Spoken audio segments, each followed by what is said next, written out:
అందరికీ నమస్కారం అండి. ఈరోజు 9వ తారీఖు జూన్. 10 లక్షలు గెలుచుకున్న కంటెస్టెంట్ ఎవరంటే దయచేసి అందరూ మ్యూట్ చేయండి.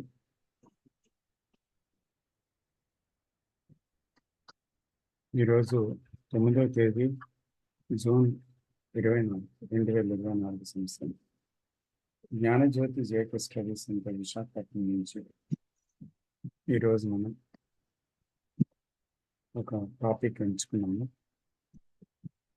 అయితే అది లాస్ట్ వీక్ స్కిల్ఫుల్ యాక్షన్, నైపుణ్యవంతమైన చర్య అనే విషయం గురించి చర్చించుకున్నాము ఈ సమావేశంలో. అయితే దానికి అనుబంధంగా కంటిన్యూషన్గా మనకి చివరిలో కొన్ని ప్రశ్నలకి ముందుకు కొనసాగాలని మనం ఈరోజు topic what is the right action అనేది ఎంచుకోవడం జరిగిందన్నమాట. ఏది సరైన చర్య అని ఈరోజు మనం సంభాషణ జరగబోతున్నాము. సో ముందుగా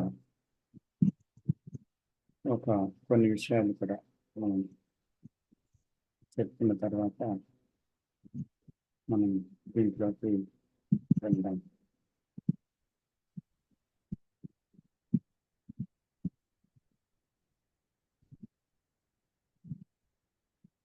ఏది రైట్ యాక్షన్, కరెక్ట్ యాక్షన్ ఇదా అనే సందేహం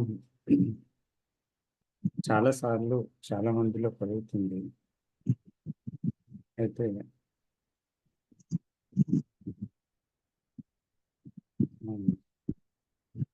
ఆధ్యాత్మికంగా జీవితం గురించి తెలుసుకోవడానికి ప్రారంభించినప్పుడు ఇంకా అది ఎక్కువ అవుతుంది. అంటే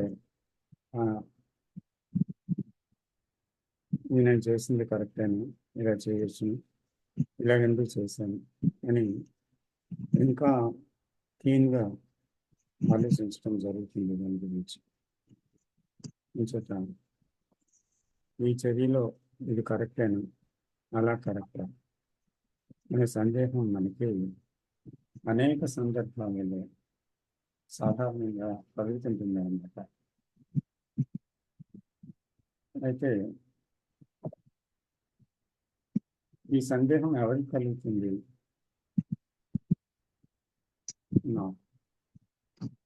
అంటే నా నిర్మాణం ఏంటి? అనుభవాలు, గత జ్ఞానం, దానికి సంబంధించిన జ్ఞాపకాలు, ఆ జ్ఞాపకాలతో కూడుకున్న ఆ పోగు అనుభవ సారం అదే. సో ఆ నీతి కలుగుతుందన్నమాట. అంటే గత జ్ఞానంతో ఏం చేస్తాం మనం? ఇది సరైనదే అంటాం, లేకపోతే ఇది సరైనది కాదు అంటాం, ఏదో ఒకటి చెప్తాం. ఇది ఒక్కొక్కరి విషయంలో ఒక్కొక్క ఉంటుంది. ఒకరికి సరైనది అనిపించింది, ఇంకొకరికి అది సరికాదు అనిపిస్తుంది. ఒకరికి సరికాదు అనిపించింది, ఇంకొకరికి సరైనది అనిపిస్తుంది. అంతేకాకుండా ఒక్కోసారి సరైనది అనిపించింది మళ్ళీ పునరాలోచనలో పడి సరైనది కాదేమో, నేను సరైనదని అంటున్నాను అని మళ్ళీ అది రైట్ యాక్షన్ కాదేమో అని మళ్ళీ సందేహం వస్తుంది. అందువల్ల ఏమవుతుందంటే మనం చేసే ఆలోచన విధానంలో నుంచే చర్య కూడా పుడుతుంది. కాబట్టి ఆ ఆలోచనలో కన్ఫ్యూజన్ ఉంది కనుక చర్యలో కూడా కన్ఫ్యూజన్ వస్తుంది అన్నమాట. ఈ గందరగోళం ఎప్పుడైతే వచ్చిందో తప్పకుండా సంఘర్షణ ఉండి తీరుతుంది అక్కడ. అయితే ఒక సుగుణాత్మక జీవితం గురించి మనం ఏం చేస్తామంటే అనేక సార్లు వింటుంటాం, లేకపోతే కొన్ని పవిత్ర గ్రంథాల నుండి లేకపోతే నైతిక విలువలు తెలియచేసే గ్రంథాల నుండి, ఆ, మతపరమైన గ్రంథాల నుండి, ఆధ్యాత్మిక గ్రంథాల నుండి ఇలాగా ఏవేవో చదువుతూ ఉంటాం అన్నమాట. అయితే అలాంటి జీవితం విన్నప్పుడు, చదివినప్పుడు ఇది శాంతిని ప్రసాదిస్తుంది కదా అని మానసికంగా ఒక ఆ, అభిప్రాయం కలుగుతుంది. దీన్ని ఒక గోల్గా పెట్టుకొని జీవించాలని ఏం చేస్తాడు మనిషి అంటే దాన్ని ఒక ఆదర్శంగా తీర్చిదిద్దుకొని ఆ, తనకి నైతికంగా, సామాజికంగా, ఆధ్యాత్మికంగా, మతపరంగా ఈ జీవితం ఇలానే జీవించాలని భావిస్తూ ముందుకు వెళ్ళడానికి ప్రయత్నిస్తారన్నమాట. కానీ ఇది ప్రస్తుత జీవన విధానానికి మనం గమనించినట్లయితే పూర్తిగా విరుద్ధంగా ఉంది కదా. ఎందుకంటే ఇక్కడ హింస ఉంది. మనం ఏమనుకుంటామంటే అహింసలో జీవిద్దామని అనుకుంటాం, అది ఆదర్శం. అలాగే ఇక్కడ కోపం ఉంది, లేదు శాంతంగా ఉండాలి అనుకుంటాం, అది కూడా ఆదర్శం.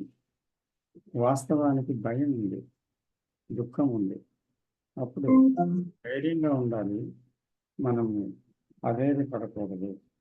కాబట్టి ధైర్యాన్ని మనం పాటించాలి అని అనుకుంటాం.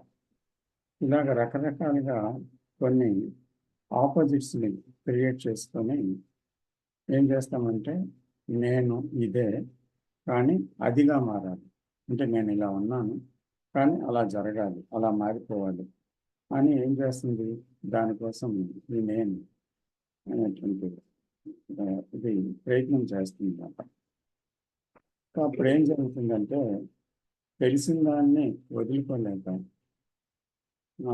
తెలియనిది అందుకోలేక, జీవితంలో పొందలేక నిస్పృహ, నిరాశ, గందరగోళం, సంఘర్షణ ఇవన్నీ సంభవిస్తాయి, కలుగుతుంటాయి అన్నమాట. అంటే కోపం ఉండకూడదు అంటూ శాంతంగా ప్రవర్తించాలి అని ఒక ఆపోజిట్, భయం కలగకూడదు ధైర్యంగా ఉండాలి ఇంకొక ఆపోజిట్, భయానికి లోపత్వం ఉండకూడదు ఉదారత ఉండాలి, అలాగే స్వార్థ చింతన ఉండకూడదు నిస్వార్థంగా బ్రతకాలి. ఇలా ఎన్నో ఆపోజిట్స్, ఎన్నెన్నో ఆదర్శాలను మనస్సు సుగుణాలను నిర్మించుకొని దాన్ని ఏం చేస్తుందంటే సాధించే ప్రయత్నాన్ని చేస్తూ ఉంటుందన్నమాట. నిరంతరం ఆ యొక్క ఒక ప్రయత్నశీలక జీవితాన్ని గడుపుతూ ఉంటుంది. అయితే ప్రయత్నంలో ఏం జరుగుతుందంటే సందేహాలు అలాగా కోకొల్లలుగా వస్తూ ఉంటాయి, అంటే కన్ఫ్యూజన్ వస్తుంది. అంచేత మనం ఇన్ని మాటలకి ఒకరు అంటున్నారు అనుకోండి, ఏదేదో మనకి అవమానపరిచిన మాటని అంటున్నప్పుడు మనం ఎలా స్పందిస్తాం, ప్రతిఘటిస్తాం లేదా తిరిగి అవమానించడానికి ప్రయత్నిస్తాం. అయితే ఎందుకు అలాగానే మళ్ళీ మనసు రివ్యూ చేసుకుంటే నేను ప్రతిఘటించేందుకు తిరిగి ఎందుకు కోపంలోకి వెళ్ళిపోయాను అనుకుంటే, ఏమో ప్రతిఘటించకపోతే తిరిగి గట్టిగా ఎదుర్కోకపోతే ఆ మనిషి ఇంకా నన్ను మరికొంత హీనంగా చూస్తాడు, నేను ప్రతిఘటించాలి, తిరిగి నా కోపాన్ని అక్కడ కోపంతోనే నేను డీల్ చేయాలి, నేను ఆ కోపాన్ని. సో అలాగే ఏమవుతుందంటే మరో సందర్భంలో ఒక తప్పు మనం చేయలేదు, నిజంగా ఏ తప్పు చేయలేదు.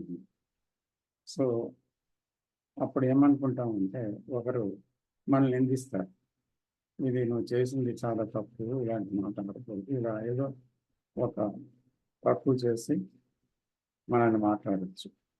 అలా మాట్లాడినప్పుడు నా వల్ల తప్పు లేనప్పుడు ఎందుకు నేను ఊరుకోవాలి? నేను అది తిరగబడకపోతే, దాన్ని నిరూపించకపోతే అప్పుడు నాదే తప్పు అవుతుంది కదా. అంచేత నేను దాన్ని ఎలాగైనా నా వల్ల తప్పు లేదని నిరూపించుకోవాలి అని మళ్ళీ మరొక రియాక్షన్ వస్తుందండి. సో అలాగా గొప్ప గొప్ప సత్యాలు మనం వింటుంటాం కదా, ఇది చాలా బాగుంది అని వింటామన్నమాట. మనస్సు ఎంత గొప్పగా చెప్పారు అంటుందన్నమాట ఏదైనా విని. సో ఇలాంటి జీవితం జీవించాలని వెంటనే అనిపిస్తుంది. అయితే మనసు చేసిన ఒక ట్రిక్ ఏంటి అంటే, దాన్ని ఒక ఐడియాగా మార్చుకొని, ఒక ఆదర్శంగా మార్చుకొని, ఈ జీవితం బాగుంది అనేటువంటిది ఒకటి నిర్ణయానికి తీసుకుంటుంది. ఇక్కడ ఏం జరిగింది? మనం సాధారణ జీవితంలో, మనం జీవిస్తున్న జీవితంలో ఇది వినప్పుడు ఏముంది అక్కడ జీవితాన్ని మామూలుగా జీవించేస్తుంది. విన్న తర్వాత, తెలుసుకున్న తర్వాత ఏమైంది? ఇది కాదు జీవితం, ఇలా కాదు, అలా జీవించాలి. సో ఎప్పుడైతే అలా అనుకున్నామో అక్కడ ఘర్షణ వచ్చిందనమాట. ఎందుకంటే ఒక సత్యాన్ని మనం తెలుసుకున్నాం అనుకోండి, ఆ సత్యాన్ని జీవితంలో మనము పాటించకపోతే అది ఒక పాయిజన్ అవుతుంది. అంటే అది విషతుల్యం అవుతుంది అనమాట. అంటే మరింత ఘర్షణాత్మకం అయిపోయి జీవితం ఎప్పుడు ఒక గిల్ట్లోకి, అపరాధ భావంలోకి, లేకపోతే ఏంటి జీవితం, నేను ఎందుకు ఇలాగా చేయలేకపోతున్నాను అని అనుకొని మళ్ళీ ఏవో గురువుల మీద లేకపోతే దేని మీద ఆధారపడి మనం జీవితంలో ఇలా చేయాలి, అలా చేయాలి, మరొక ఆదర్శాన్ని పెట్టుకొని ఒక పద్ధతిని అవలంబించి దాన్ని ఎలాగో సాధించాలనే ప్రయత్నంలో పడిపోతాం. మళ్ళీ ఈ ప్రయత్నంలో ఘర్షణకే దారితీస్తుంది. కానీ ఇదంతా చేస్తే ఏంటి, అసలు ఏం జరుగుతుంది? నిత్య జీవితంలో ఘటనలు అనేవి తప్పదు. ఏదో ఒక ఘటన రాక తప్పదు. అనూహ్యంగా కూడా చాలా ఘటనలు వస్తాయి.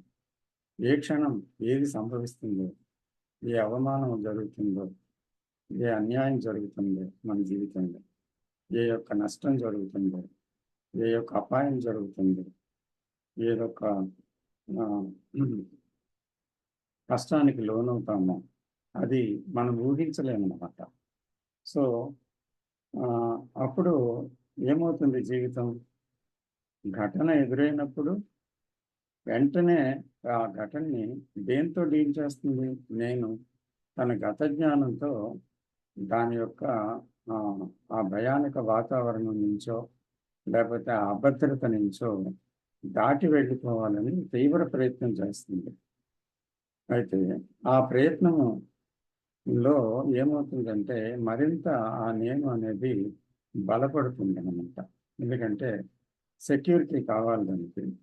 కానీ అది ఏదైనా ఒక విషయం అన్నీ మనకు అనుకూలంగా ఏది జరగదు. ఇది సత్యం. అయితే అప్పుడు ఏమవుతుంది? అక్కడ నేను అనేది ఒక గత జ్ఞానంతో, మతంతో ప్రవర్తిస్తుంది. అప్పుడు ఆదర్శాలన్నీ ఆవిరైపోతాయి. స్వీయ రక్షణ అది ముఖ్యమే అవుతుందన్నమాట ఆ టైంలో. అప్పుడు అక్కడ రియాక్షనే ఉంటుంది, ప్రతిస్పందన మాత్రమే ఉంటుంది. అంచేత ఆ రియాక్షన్ ఎక్కడి నుంచి వచ్చిందంటే అది మనకున్న అనుభవ జ్ఞానము, పోగు చేసుకున్న జ్ఞానమైన గతము నుంచి వస్తూ ఉంటుంది. అది ఆటోమేటిక్గా రియాక్ట్ అయిపోతుంది మైండ్. మనకి తెలుసు, మనకి జరిగిపోయిన తర్వాత చూస్తాము, ఇలా జరిగిపోయింది ఎందుకు అని. కానీ సడన్గా అది ప్రారంభం అవుతున్నప్పుడు తెలియదు అనమాట. ఇది డైరెక్ట్గా వితిన్ ఫ్రాక్షన్ ఆఫ్ ఎ సెకండ్లో రియాక్షన్ ముందు వస్తుంది అనమాట. ఎందుకు కోపం వచ్చింది అని తర్వాత ఆలోచించిన దానివల్ల ప్రయోజనం ఉండదు. అంచేత ప్రయోజనం లేకపోగానే ఏమవుతుంది? మనసు ఇంకొక ట్రిక్ చేస్తుంది. ఏం చేస్తుందంటే పశ్చాత్తాపం పడి దాన్ని ఎందుకు సరేలే అని సరిపెట్టుకోవడము, సమర్థించటము, లేకపోతే ఏదో చేసి మనస్సుని ఓదార్పు మార్గంలోకి తీసుకెళ్తుంది. ఇది కర్మను, లేకపోతే నా తలరాత ఉంది, లేకపోతే ఎప్పుడో చేసింది మళ్ళీ నాకు ఇలా సంభవించిందను, ఇలా రకరకాలుగా ఏం చేస్తాం, మన కంట్రోల్లో ఏది ఉండదు, వీధి లిఖితమని, లేకపోతే ఏం జరుగుతున్నా మనం ఏమి చేయలేని, జరగాల్సింది జరుగుతుందని ఏదో ఒకటి తీసుకొని మనం ఏం చేస్తామంటే సరిపెట్టుకొని సమర్థించుకొని ఆలోచనని అక్కడక్కడ కొనసాగకుండా మనం దాన్ని కొంచెం ముందుకు వెళ్ళకుండా దాన్ని కంట్రోల్ చేయడానికి ప్రయత్నిస్తాం ఆ సమర్థనలో. ఎందుకంటే బ్రెయిన్ సెల్స్కి ఒక సెక్యూరిటీ కావాలి, అంటే ఒక క్షేమం కావాలి, లేకపోతే అది సరిగ్గా పనిచేయలేదు అనమాట. అందులో డిస్టర్బెన్స్ వస్తే సరిగ్గా ఆలోచించలేదు, సరిగ్గా పనిచేయలేదు, గందరగోళం అవుతుంది. ఇది నాకు చాలా బాగా తెలుసు. కాబట్టి ఏదో రకంగా దాన్ని సమాధాన పెట్టడానికి ప్రయత్నం అక్కడ జరుగుతుంది. అయితే ఎప్పటికీ ఇలాగే జీవించాలా? అసలు పరివర్తన రాదా? ఈ పరివర్తన మనస్సు ద్వారా, ఆలోచన ద్వారా, ప్రయత్నం ద్వారా మనకి వీలవుతుందా అని మనం చూస్తే ఇది అసాధ్యమేమో అనిపిస్తుంది. ఎందుకంటే ఇవన్నీ మనం చేశాం. సో ఎలాగా మరి ప్రవర్తించాలి, ఏది సరైన ప్రవర్తన, ఎలా ఏం చేయాలి అని ఆలోచన ద్వారా తెలుసుకోవడానికి ప్రయత్నిస్తే అలా తెలుసుకున్న ఏది కూడా దానికి అది సుగుణము కాదు, ఉన్న దాని నుంచి బయటపడడానికి పూర్తిగా పరిష్కారము కాదు. ఎందుకంటే అది ఒక ఆదర్శం కనుక అక్కడ పూర్తిగా అది ఉన్నదానికి విరుద్ధమైన ఒక ఘర్షణనే పెంచుతుంది. అంచేత దుర్గుణం అనేది ఇక్కడ మనం చూస్తే, సపోజ్ ఏదైనా దుర్గుణం అంటే డిజార్డర్ అనుకోండి. ఒక కోపం ఉంది, కోపం తగ్గితేనే కదా శాంతం అనేది ఉంది. అంటే కోపం పోతే శాంతం.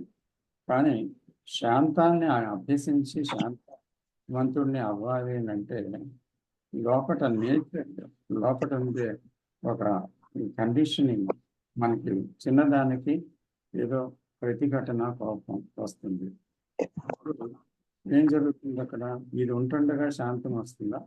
కాబట్టి కోపం అంటే ఏంటి అనేది తప్పని, ఇది రైట్ అని కాదు. కోపం ఎందుకు వస్తుంది, కోపం అంటే ఏంటి, ఆలోచన ఎందుకు వెంటనే తిరగబడుతుంది అక్కడ నేననేది, అక్కడ ఏముంది, అదంతా ఎలా జరుగుతుంది అని మనలోకి మనం ఎప్పుడూ అన్వేషణ చేయలేదన్నమాట. అలాగే భయం అనండి, లేకపోతే దుఃఖం అనండి, లేకపోతే అసూయ ద్వేషాలు అనండి, ఇలాగా రకరకాల ఫీలింగ్స్ అన్నీ కూడా జీవితంలో దాన్ని మార్చేయాలనే ప్రయత్నం వల్ల అది బలమవుతుందే తప్ప అది వీక్ అవ్వదు. కాబట్టి అసలు ఉన్నది ఏంటో దానితో ఉండి అది ఏంటో తెలుసుకోవాలి. దాని యొక్క రూపం అంటే స్వరూపము, దాని స్వభావం ఏంటి, అసలు ఆలోచన విధానం ఏంటి, ఆ రియాక్షన్ ఎక్కడి నుంచి వస్తుంది, ఎలా వస్తుంది అనేది మనము పూర్తిగా అవగాహన అయితేనే కానీ సుగుణం అనేది, ఆర్డర్ అనేది సంభవించదన్నమాట. అంచేత అసలు డిజార్డర్ అనేది ఆర్డర్ కింద ఎవరు మార్చలేరు. మారిస్తే మార్చడానికి ప్రయత్నంలో ఘర్షణ ఉంటుంది. కానీ డిజార్డర్ అంతమైపోతే ఉన్నది ఆర్డరే. అంటే భయం పోతే ఉన్నది ధైర్యమే, తర్వాత అసూయ పోతే ఉన్నది ప్రేమే, ద్వేషం పోతే ప్రేమే ఉంది. కానీ ప్రేమని మనం నటించలేము. గర్వం పోతే వినయమే ఉంది, వినయాన్ని మనం సాధన చేయలేము. చేస్తే అది నేర్చుకుంటే అది నటన అవుతుంది. కాబట్టి ఆ గర్వం అనేది పోవాలి. సో పోవాలి అంటే అసలు ఏం చేయాలి? ఇక్కడ అసలు ఈ గందరగోళం అంతా మనిషి జీవితంలో ఎందుకుంది అనేటువంటి ప్రశ్న వేలాది సంవత్సరాలుగా కొనసాగుతుంది. అసలు మనిషిలో దుఃఖం అనేది ఎందుకుంది, ఈ ఘర్షణ ఎందుకుంది, భయం ఎందుకుంది, ఈ హింస ఎందుకుంది, ఇలాంటి జీవితం అనేది ఎందుకు మొత్తం మానవ చైతన్యములోనే, నాలోనే నీలోనే అని కాదు, మొత్తం మానవాళిలోనే ఎందుకు జరుగుతుంది అని ఎందరో గురువుల నుంచి, మతాల నుంచి, నైతిక సూత్రాల నుంచి, ఎన్నిటి నుంచో ఆన్సర్ కనుక్కోవడానికి మనిషి ప్రయత్నిస్తున్నాడు. ఆధ్యాత్మిక గ్రంథాలు ఏంటి, ఎన్ని ఉన్నా చదివినా మారడం లేదు, ఎన్ని విన్నా కూడా. అంటే ఇప్పుడు దానివల్ల ఏమైంది? నిజంగా చూస్తే శత్రువులు బయట లేరండి, తనకు తానే శత్రువు అయ్యాడు. తన మనస్సే అర్థం కాకపోతే అదే తనకు శత్రువు, అర్థమైన మనస్సే మిత్రుడు. అంచేత ఆలోచన విధానము నేననే కేంద్రము ఎప్పుడు అర్థం కాకపోయిందో అతను తనకు తానే శత్రువు. ఎప్పుడు అర్థం చేసుకున్నాడో అప్పుడు అది మిత్రుడిగా ఉంటుంది. అంటే అక్కడ వైషమ్యం లేదు, ఘర్షణ లేదు, గందరగోళము లేదన్నమాట. అంచేత తను తాను బాధించుకొని తన చుట్టూ ఉండేవాళ్ళ బాధకి గురి చేసేది ఏంటి? అవగాహన రాహిత్యం. దీనివల్ల హింసాత్మకత, దుఃఖము, తర్వాత ఇదంతా ఉందన్నమాట, ఈ గందరగోళం అంతా. అయితే ఇది ఎంత దుఃఖాత్మకంగా, ఎంత భయానకంగా, ఎంత హింసాత్మకంగా, అనేక ఘర్షణలు ఇంట్లోని బయట దేశాల మధ్య యుద్ధాలు, మళ్ళీ ఘర్షణలు, బాంధవ్యాలలో పొరపచ్చాలు, తర్వాత తీవ్రమైన ఆ, మనస్పర్ధలు, బాధాకరమైన బాంధవ్యాలు, ఇవన్నీ ఎందుకున్నాయి, ఎందుకు మారడం లేదు అనేది చూస్తే, అంటే ఈ అహం ఏంటి అనేటువంటిది అన్వేషణ జరగలేదన్నమాట క్లియర్గా. అంటే నేనేంటి అని, నేననే కేంద్రంతో మనిషి పనిచేస్తున్నాడు. ఎప్పుడు కూడా చూడండి, అన్ని మాటల్లోని కూడా నేను నాది అనేది, నాకు నేను నాది అనేటువంటి మాటలు పదే పదే రోజుకి ఎన్నిసార్లు వాడతాం. ఆ కేంద్రం నుంచే ప్రతి ఆలోచన జరుగుతూ ఉంది, ప్రతి రియాక్షన్ జరుగుతుంది. అసలు ఆలోచిస్తున్నాడు మనిషి ప్రతిదానికి. కానీ ఎప్పుడు ఆలోచన అంటే ఏమిటి అనేటువంటి ప్రశ్న ఎప్పుడు కలగటం లేదు కదా. దాని గురించి ఎప్పుడు కూడా ప్రశ్నించుకోవడం అనేది కలగలేదు. కానీ ఆలోచన ఉపయోగిస్తున్నాడు. అంటే ఏదైనా ఒక దాన్ని ఉపయోగించినప్పుడు దాని ఉపయోగం ఏంటో తెలియకపోతే, ఇప్పుడు కత్తి ఉంది, ఆ కత్తి యొక్క ఉపయోగం తెలియకపోతే అది మన ప్రమాదానికి దారితీస్తుంది. ఉపయోగం తెలిస్తే సౌకర్యవంతంగా మనకు కావాల్సింది కోసి పెడుతుంది. అంచేత మనసు కూడా ఒక పనిముట్టు లాంటిదని చూసి అసలు దాన్ని ఉపయోగకరంగా దాన్ని ఎలాగా మనం ఉంచేటువంటి ఏదైనా విషయం ఉందా, అవగాహన ఉందా, దాని గురించి ఏమైనా నేర్చుకోవాలా, ఏంటి, ఎందుకు ఈ ఆలోచన అనేది ఇలా ప్రవర్తిస్తుంది అని మనకు ఆలోచన గురించి ప్రశ్న రావడం లేదు అన్నమాట. సో తన గురించి తాను అవగాహన చేసుకోవాలి అనేది ముఖ్యాంశం అన్నమాట. దాన్నే కృష్ణమూర్తి గారు self knowing is the foundation of living అన్నారు. అంటే నిజంగా ఒక మంచి జీవితం జీవించాలంటే ఘర్షణ లేని జీవితం, దుఃఖము లేని జీవితం, భయం లేని జీవితం, ఇలాంటివన్నీ ఒక ఆదర్శాలు కాదు. ఎప్పుడో దూరంలో దాన్ని సాధిద్దామనేటువంటి ఆదర్శము, కాలము, అక్కడ దూరము అనేది కాదు అక్కడ. కానీ ఈ ఆదర్శాలు అనేవే మనిషిని మరింత గందరగోళంలోకి తీసుకొని వస్తుంది. కానీ అవగాహన కావాలి, ఆదర్శం కాదు. అందువల్ల ఈ సెల్ఫ్ అండర్స్టాండింగ్ అంటే తన్ను తాను అవగాహన చేసుకోవడం, తన్ను తాను తెలుసుకోవడం. సెల్ఫ్ నోయింగ్ అంటే ఆ నేననే దాన్ని తెలుసుకోవడం, ఇది చాలా చాలా ముఖ్యం. ఎందుకంటే ధ్యానం అనేది కూడా జరగాలి అని అంటే నిజంగా అక్కడ ధ్యానించేవాడు అయిన ఆ నేను అన్నది ఖచ్చితంగా దాని యొక్క మారుమూల కోణాలన్నిటితో, చీకటి కోణాలన్నిటితో, సీక్రెట్ ఎజెండాస్ అన్నిటితో అది అర్థమయ్యి తీరాలి. ఎందుకంటే అది అర్థమైతేనే కానీ ఒక స్పష్టత అనేది జీవితంలో కలగదు. ఎప్పుడైతే అది కలగదో అక్కడ మనం ఏ పని చేసినా గందరగోళాన్ని తీసుకొని వస్తుంది. కాబట్టి ఆ ధ్యానం కూడా గందరగోళ పరిస్థితే. కాబట్టి నాలో ఈ నిశ్శబ్దం అనేది లేదు. కారణం ఎందుకంటే నేనే శబ్దం, నేనే ఆలోచనలే శబ్దం, నేనే సంఘర్షణ, నేనే దుఃఖం, నేనే భయం, నాకు దుఃఖం కాదు. అంచేత ఇది కనుగొనాలి. కానీ తానేంటో తెలియనటువంటి అయోమ స్థితిలో మనం పడున్నాం. ఈ సంక్షోభం అంతా కూడా దాని నుంచే. చేత తన చింతనలో ఎప్పుడు తన గురించి ఆ, తన గురించి చేసేటువంటి చింతన ఒకటి ప్రధానమైపోతుంది. ప్రతి చూడండి, ఒక కుటుంబంలో కానీ, ఒక సమాజంలో కానీ, లేకపోతే ఒక దేశ అధినేతలో కానీ, ఎవరిదైనా సరే తన గురించి ఎక్కువగా ఆలోచిస్తూ ఉంటాడు. తన పదవి, తన ఇంపార్టెన్స్, తర్వాత తన అధిక్యత, తర్వాత తన పేరు ప్రతిష్టలు, తన గౌరవం, తన స్థితి, ఇలాగా అన్నమాట. అంచేత ఏమవుతుంది, అప్పుడు ఒంటరి వాడైపోయాడు అతను. అంటే తను అనే ఆలోచనల్లో తన చుట్టూను విరిగీసుకొని తన గురించే చేస్తున్న ఆలోచనలు ఏమయ్యాడంటే is cut off from the everything అన్నమాట. ఎందుకంటే అక్కడ తనే ముఖ్యమైపోయాడు, ఇంకా వేరే చింతన లేదు కనుక అతను ఒక ఒంటరి జీవితాన్ని, తను తను తను అనే ఒక ఒంటరి జీవితాన్ని గడుపుతున్నాడు అన్నమాట. ఈ ఒంటరితనం ఆ, ఒక ఏంటి అంటే ఒక అవగాహన వల్ల, దర్శనం వల్ల అంతమవుతుంది, అంతం అవ్వాలి. ఎందుకంటే ఈ ఒంటరితనం ఏంటి అని ఎవరు ప్రశ్నించుకోలేదు.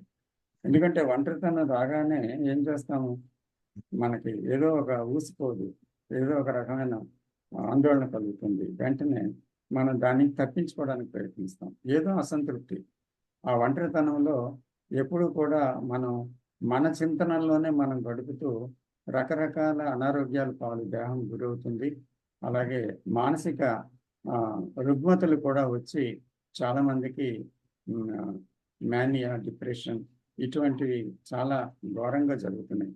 తర్వాత ఈ సిక్ హెడేక్స్, తర్వాత దానివల్ల అనేక సైకోసోమాటిక్ డిసీజెస్ అన్నీ కూడా ప్రత్యక్షమై మన మనస్సు, అటు శరీరం కూడా చాలా క్షోభకు గురవుతుంది అన్నమాట. అందువల్ల ఇక్కడ ఈ వేరే ఒక స్థితి ఒకటి ఉంది. ఒంటరితనము పోతే అంటే ఆ నేను అనే పరిధిలో మనిషి ఆలోచించటం అనేది అవగాహన వల్ల ఆగిపోతే, ఆ నేను యొక్క నిర్మాణం అంతా భ్రాంతే అని మనిషి తెలుసుకుంటే, అసలు నేను ఉందా అని ప్రశ్నించుకొని అది కేవలం ఆలోచనల్లోనే ఉంది, లేనప్పుడు లేదు, అందువల్ల ఇది నిజంగా లేదు కానీ ఉందనే భ్రమే ఉంది అనే విషయాన్ని స్పష్టంగా ఏదంటే పుస్తకంలోనో, లేదో అంటే ఒక సంభాషణలోనో, లేకపోతే ఒక ప్రవచనంలోనో, ఒక దేంట్లోనో తెలుసుకోవడం కాదు, కానీ మనకు మనంగా, నాకు నేనుగా ఈ నేనేంటి అనేది పూర్తిగా నాకు అర్థమైతే అప్పుడు ఏం జరుగుతుంది, ఆ ఒంటరితనం పోతుందన్నమాట. ఎందుకంటే ఆ నేనే డివిజివ్ ఫ్యాక్టర్. అంటే ప్రపంచాన్ని నుంచి, మనుషుల నుంచి, అందరి నుంచి నన్ను వేరుగా నన్ను విభజన చేసుకున్నది ఆ నేననే భావమే. అంచేత నేనున్నప్పుడే నువ్వు అనేది ఒకటి వచ్చింది, నేనున్నప్పుడే నాకంట వేరేనది ఒకటి ఉంది. అలాగే వారు, మనం, ఇలా డివిజన్ అనేది ఒకటి ఏర్పడిపోయింది అన్నమాట. అంచేత ఈ డివిజన్ ఉన్నంత కాలం అది ఒంటరితనంలోనే ఉంది. కాబట్టి నిరంతరం ఫైటింగ్, నిరంతరం అశాంతి అన్నమాట. అంచేత ఇక్కడ ఈ అవగాహన వల్ల నేననేది ఏంటి లేదు అనేది నిజంగా ఒకరు కనుక్కోగలిగితే అప్పుడు ఏమవుతుందంటే ఒక ఏకాంతత అనేటువంటి మహత్తర విషయంలోనికి మనసు ప్రవేశిస్తుంది అన్నమాట. అది సంభవిస్తుంది అక్కడ. ఎందుకంటే అది జరిగితేనే కానీ ఈ ఏకాంతతను ఎవరు ప్రాక్టీస్ చేయలేరు, అది జరగాలి. అంటే ఇది పోతే అది జరుగుతుంది, అది జరిగితేనే మనిషి సరైన సృజనాత్మక జీవితాన్ని జీవించడానికి వీలవుతుందన్నమాట. అతని ప్రవర్తన అక్కడ ఆటోమేటిక్గా కలుగుతుంది. లేదా దాని గురించి అతను ఏం చేసినా లభించదు, కానీ అక్కడ పోతే ఉంది. అంచేత ఇక్కడ తెలుసుకోవాల్సింది ఏంటి అంటే నాలెడ్జ్తో ప్రయత్నించేటువంటిది సరి. నేను పోతే అక్కడ విజ్డమ్ అనేది సంభవిస్తుంది అన్నమాట. అయితే నేను పోవాలి అంటే ఏంటి, నేను అనేది పూర్తిగా తెలుసుకోవాల్సిన విషయం ఒకటి ఉంది. దేర్ ఈజ్ ఓన్లీ ఇన్సెక్యూరిటీ, అభద్రత మాత్రమే ఉంది అని తెలుసుకోవాలి.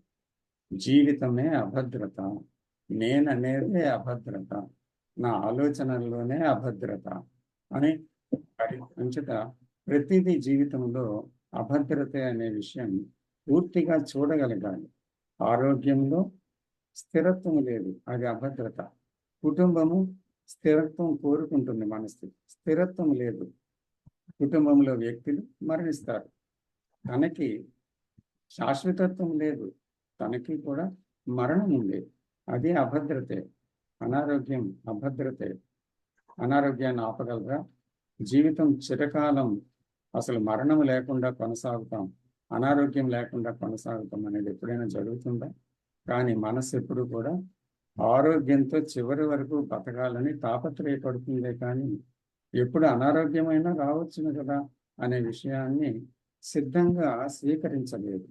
అలాగే నాకు కూడా మరణం వస్తుంది కదా అనేటువంటిది ఆ ఆలోచన ఎప్పుడు రాదు, సాధారణంగా రాదు. ఎప్పుడో ఒక ఇన్సిడెంట్స్ చూసినప్పుడు, లేదా అంటే ఏదైనా ఒక విరక్తి కలిగినప్పుడు, లేకపోతే మరి ఇంకేదైనా జరిగినప్పుడు అలాంటి ఆలోచన రావచ్చేమో.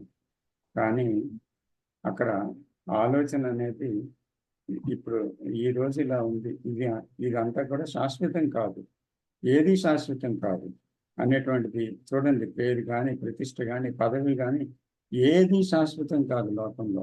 దేన్నైతే మనిషి ఆరాధిస్తున్నాడో అది నాది అంటుందో అది నీది కాదు అని జీవితం చెప్తూనే ఉంది, తీసేస్తూనే ఉంది.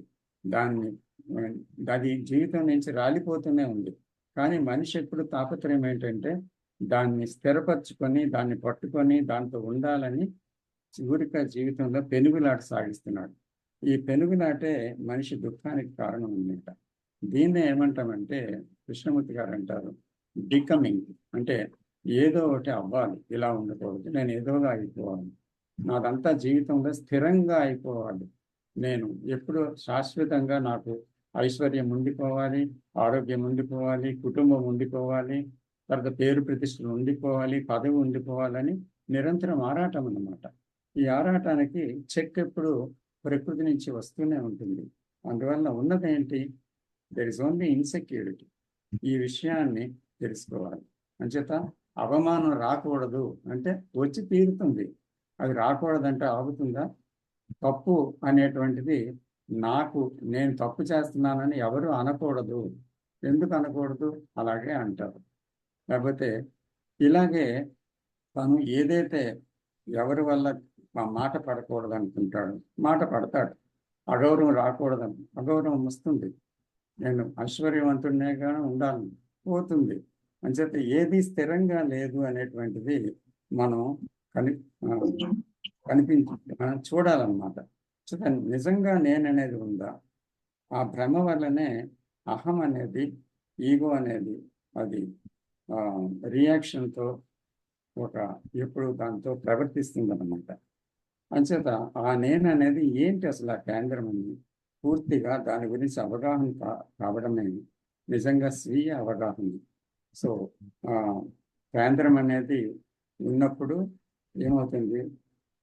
ఉన్న ప్రవర్తన ఎటు తీసుకెళ్తుంది? కేంద్రంతో అక్కడ లోన్లీనెస్కి వెళ్తుంది కేంద్రం ఉంటే. కేంద్రం లేకపోతే ఎలోన్నెస్ ఉంది, అంటే ఏకాంతత ఉంది.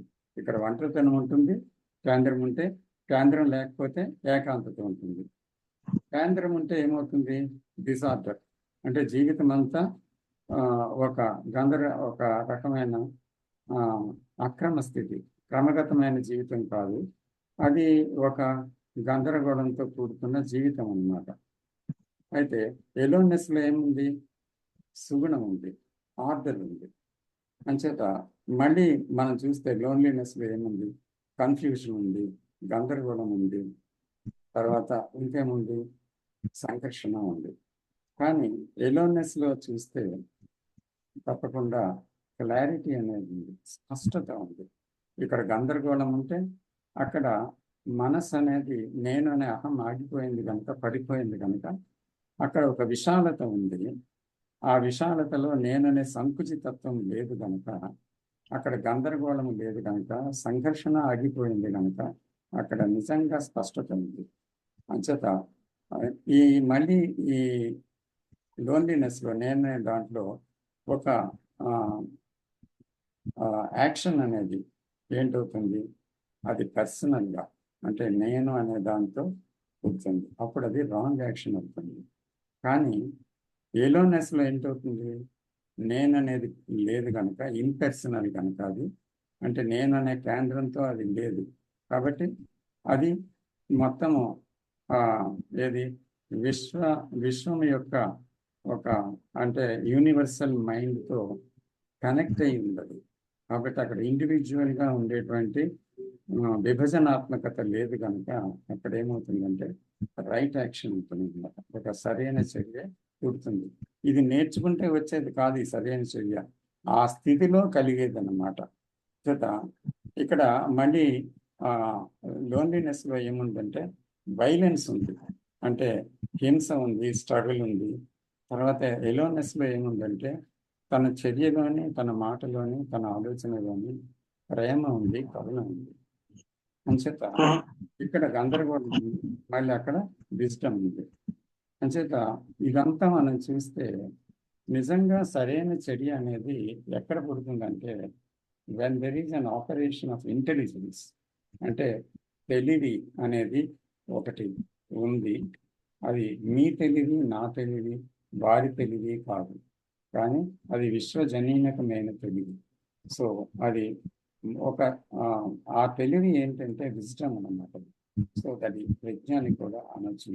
అటువంటి ఒక తెలివి ఎప్పుడు ప్రవర్తనలోకి వస్తుందో, సో ఎప్పుడు ఆ ప్రేమతత్వము మనిషిలో ఉదయిస్తుందో, ఎప్పుడైతే డివిజన్ పోయిందో అతను ఏం చేసినా that is a right action, ఎందుకంటే అది కేంద్రం నుంచి, గతం నుంచి రాలేదు. కాబట్టి ఈ కన్ఫ్యూజన్ అంతా కూడా మనం ఏంటి, ఇందులో ఏం చేయాలండి, ఇలాంటి సందర్భంలో నేను ఎలా ప్రవర్తించాలి అని అడిగితే సమాధానం ఎవరు చెప్పినా అది సరైనది కాదు. ఎందుకంటే అక్కడ ఇంటెలిజెన్స్తో మనకి మనమే, నాకు నేనే తెలుసుకోవాలి. ఇంటెలిజెన్స్ ఉదయిస్తేనే కానీ నాకు క్లారిటీ రాదు. అది ఉదయించాలంటే ఈ క్లెవర్నెస్తో, గతంతో ఉండేటువంటి మనసు, రియాక్షనరీ మైండ్ ఏదైతే నేను ఉందో అది అంతం అవ్వాలి. అంతవరకు కూడా రాదు. ఇంతవరకు కూడా నన్ను ప్రొటెక్ట్ చేసుకోవడానికి, నన్ను నేను కాపాడుకోవడానికి నేను ప్రయత్నిస్తుంది. ఎందుకంటే అది శాశ్వతంగా ఉండాలనుకుంటుంది ప్రతి దాంట్లో. కాబట్టి నష్టపోకూడదు, లేకపోతే దానికి ఇది జరగకూడదు, అది జరగకూడదు అంటూ ఒక కాపాడుకునే విధానంలో అది గిరి తీసుకుంటుంది. అందుకనే అక్కడ వైలెన్స్ చోటు చేసుకుంటుంది, ఘర్షణ చోటు చేసుకుంటుంది. అందుకని జీవితంలో ఈ రైట్ యాక్షన్ అంటే ఏంటో తెలియాలి అంటే నేనుని దాటి వెళ్ళినప్పుడే అది తెలియబడుతుంది, లేకపోతే అది తెలియనే తెలియదు. నమస్తే.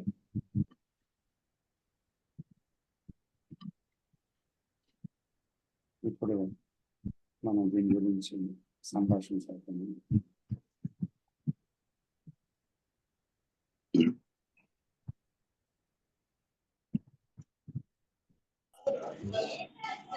మాట్లాడచ్చండి?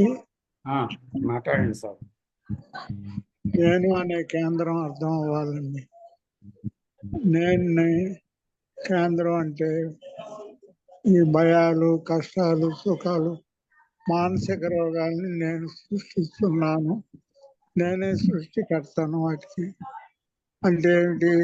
నమ్మకాల వల్ల, ట్రెడిషన్ వల్ల, ఉద్దేశాల వల్ల, అభిప్రాయాల వల్ల, ఉన్న స్థితిలో సంతృప్తి లేకపోవటం వల్ల, అసంతృప్తి, ప్రేమ లేకపోవటం వల్ల, ఆనందం లేకపోవటం వల్ల ఏదో సాధించాలని ప్రయత్నం చేస్తుంది. ఆ నేను అనే కేంద్రం నేను సృష్టికర్తను కనుక అర్థం చేసుకుని దాన్ని రూట్ అవుట్ చేస్తే ప్రశాంతంగా బతుకుతాం సార్. ప్రేమతోనూ, శాంతితోనూ, సంతృప్తితో ఉన్నదాంతో, అంటే క్షణం మారిపోయే వాటితో పట్టించుకోం, ఉన్నట్టుగానే హాయిగా బతుకుతామని నా ఉద్దేశం సార్. నమస్కారం అండి. కరెక్ట్ ఏమండి? Thank you.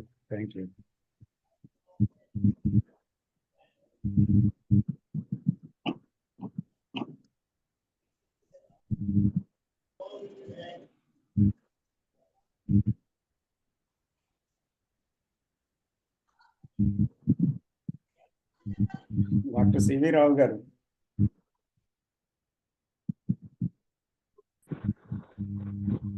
హలో, నమస్తే.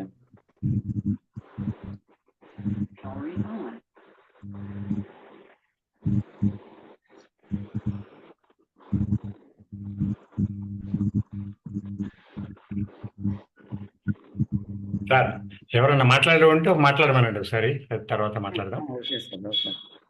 సో ఎవరైనా మాట్లాడొచ్చండి.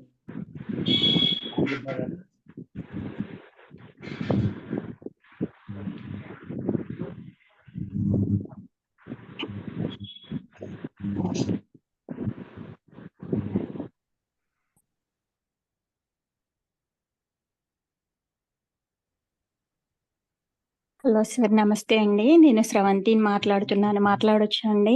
ప్లీజ్ అండి, మాట్లాడండి. సార్, ఇప్పుడు ఈ స్పిరిచువాలిటీకి రకరకాల ప్రక్రియలు, ఈ ధ్యానం రూపంలో రకరకాల ప్రక్రియల రూపంలో మనకు ఉన్నాయి కదా సార్. అవునండి. ఇప్పుడు ఆ పద్ధతులకు ఇప్పుడు మనం ఈ చాయిస్లెస్ అవేర్నెస్ లో ఉంటూ మనల్ని మనం చూసుకోవడానికి అంటే ఏ పద్ధతి లేకపోవడమే కదా సార్. అంటే ఒక పద్ధతి ఉండడానికి, పద్ధతి లేకపోవడానికి ఆ ఫలితంలో ఏంటి సార్ డిఫరెన్స్, ఏమన్నా చెప్పగలరా? అంటే ఒక పద్ధతి అనేది ఏమిటి వస్తుందంటే లిమిటేషన్ అన్నమాట. అంటే ఇలాగా చెయ్యాలి అని, మరొకరు మరొకలాగా చెయ్యాలి అంటారు. అంటే ఒక్కొక్కరికి ఒక్కొక్క విధానాన్ని, ఒక్కొక్క పద్ధతిని సూచించారు. అయితే మనం ఒక పద్ధతి ట్రై చేస్తాము, దానివల్ల కాలేదు, మరో పద్ధతి ట్రై చేస్తాము. అయితే ఒక సాంకేతిక రంగంలో కొన్ని విషయాలని ఒక పద్ధతిలోనే చేసినప్పుడే అది ఒక ఒక పెర్ఫెక్షన్ వస్తుంది. అందులో అది కరెక్ట్గా మిషన్ వర్క్ చేయటం ఇదంతా అవుతుంది. సో దాంట్లో ప్రాసెస్ ఉంది. కానీ సెల్ఫ్ అనేది, నేను అనేది ఒక పద్ధతిలో దాన్ని మార్చుకుందామని అంటే అక్కడ ఒక ప్రయత్నశీలత ఉంది. సో ప్రయత్నం ద్వారా మనం దాన్ని ఒక సరిచేయటానికి, నిరోధించడానికి, లేకపోతే దాన్ని ఒక విధంగా మార్చడానికి ఉన్న స్థితి నుంచి ఒక ప్రయత్నం జరుగుతుంది. ఈ ప్రయత్నం అనేది ఎక్కడైతే ఉందో అక్కడ ఘర్షణ ఉంది. ఏమవుతుందంటే ఇక్కడ నేను దాన్ని సాధించాలి, కాబట్టి ఈ విధంగా అంటే ఏమవుతుంది, అక్కడ గోల్ ఉంది. ఆ గోల్ని సాధించే ప్రయత్నం ఉంది.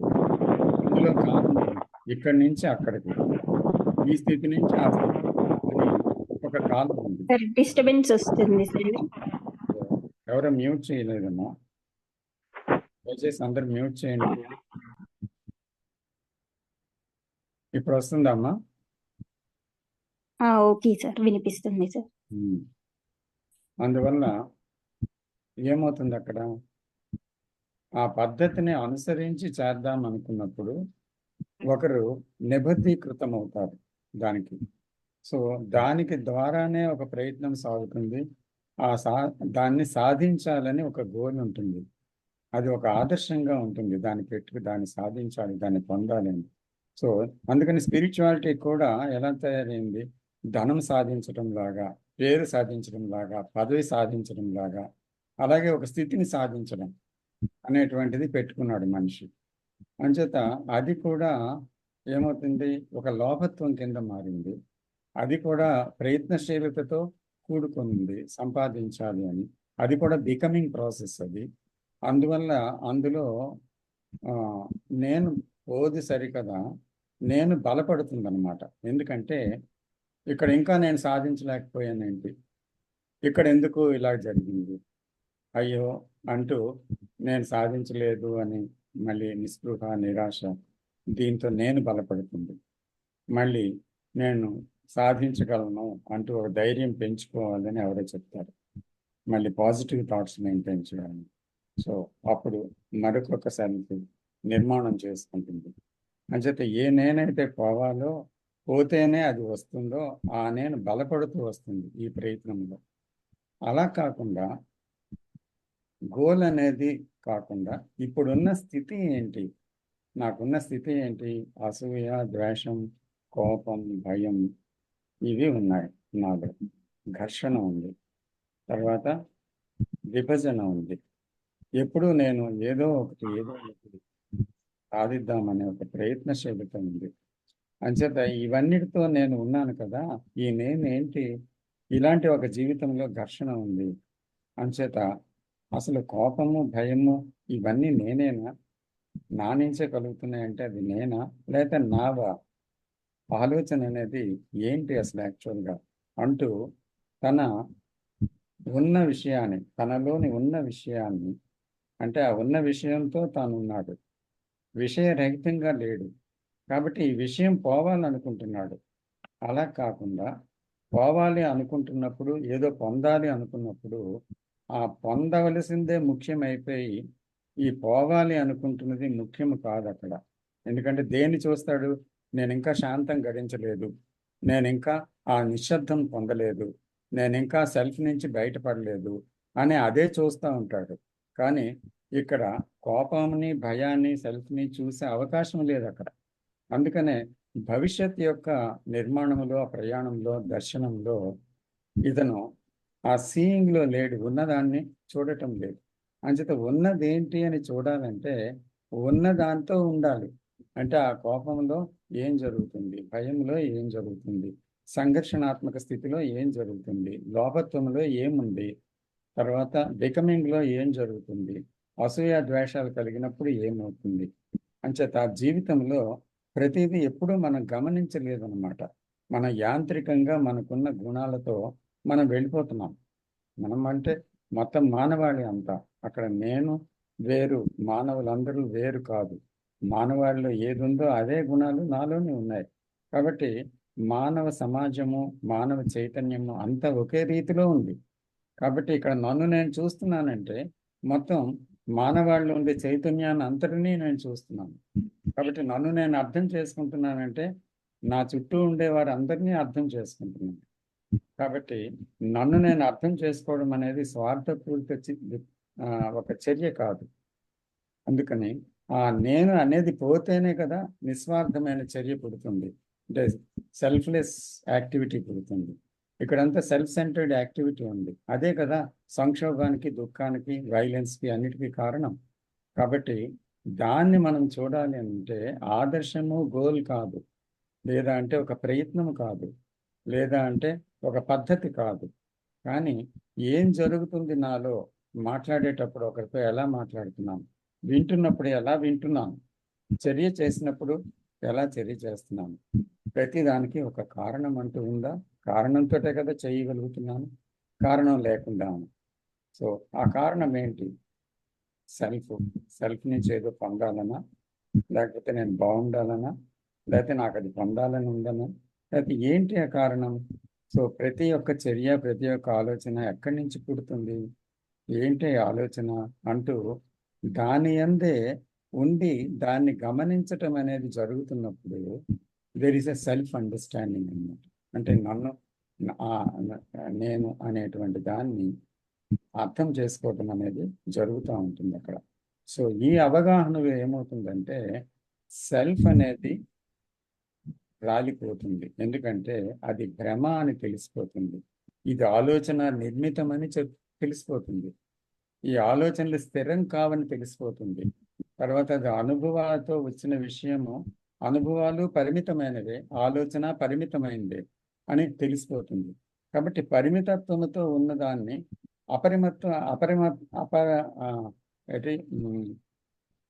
అపరిమితమైన దాన్ని ఎలా తెలుసుకోగలదు? పరిమితమైనది అపరిమితమైన దాన్ని ఎలా తెలుసుకోగలదు?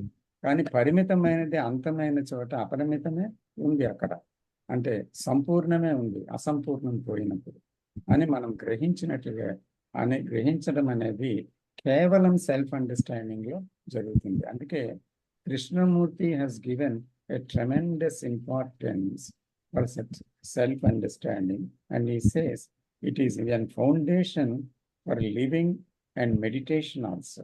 The whole living is based on that. So the whole action is based on that. So one must understand the most important thing in life is the only one thing, that is self-understanding and self-understanding and nothing else. So ఎప్పుడైతే అది పూర్తిగా మన హృదయంలో నాటుకుపోయిందో అప్పుడు మనల్ని మనం చూడటానికి ప్రయత్నిస్తాం అన్నమాట. అప్పుడు శాస్త్రాలు కాదు, గురువులు కాదు, ఇది కాదు, అది కాదు, నేననే గ్రంథమే ముఖ్యమైపోతుంది. So then we begin to read letter by letter, page by page, sentence by sentence. So then only we can understand. అందుకే కృష్ణజీ అంటారు, this is only the sacred book and the most sacred book. Not the Gita, not the Bible, not the Quran, not the religious books, not anything, but the book of your self. Can you read your book? So then only there is an ending of the self. Without the ending ఇక్కడ ఏమీ లేదనమాట, పవిత్రతే లేదు. అందుకని పవిత్రత అనేది నిజంగా తెలియాలి అని అంటే పవిత్రమైనదేదో, కాలాతీతమైనదేదో, భగవంతుడు అంటే ఏంటో తెలుసుకోవాలంటే నువ్వంటే ఏంటో ముందు మీకు తెలియాలి అంటారు. సో కాబట్టి మన అందరం ఏం చూడాలంటే అది ఎంత ముఖ్యత దాంట్లో ఉంది అనేది చూడాలి కదమ్మా.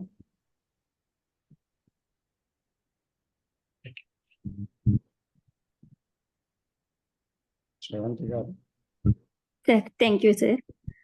సార్ ఇంకొక డౌట్ సార్. ఇప్పుడు ఏదన్నా ఒక భావానికి సంబంధించిన ఒక ఏమంటారు, ఎమోషన్ కి సంబంధించిన ఒక రిఫ్లెక్షన్ మనలో, ఏదైనా ఒక వైబ్రేషన్ మనలో కలుగుతున్నప్పుడు దాన్ని గమనిస్తూ ఉన్నప్పుడు అది కొంచెం ఎక్కువగా అయినట్టుగా కూడా నేను సెన్స్ చేశాను సార్.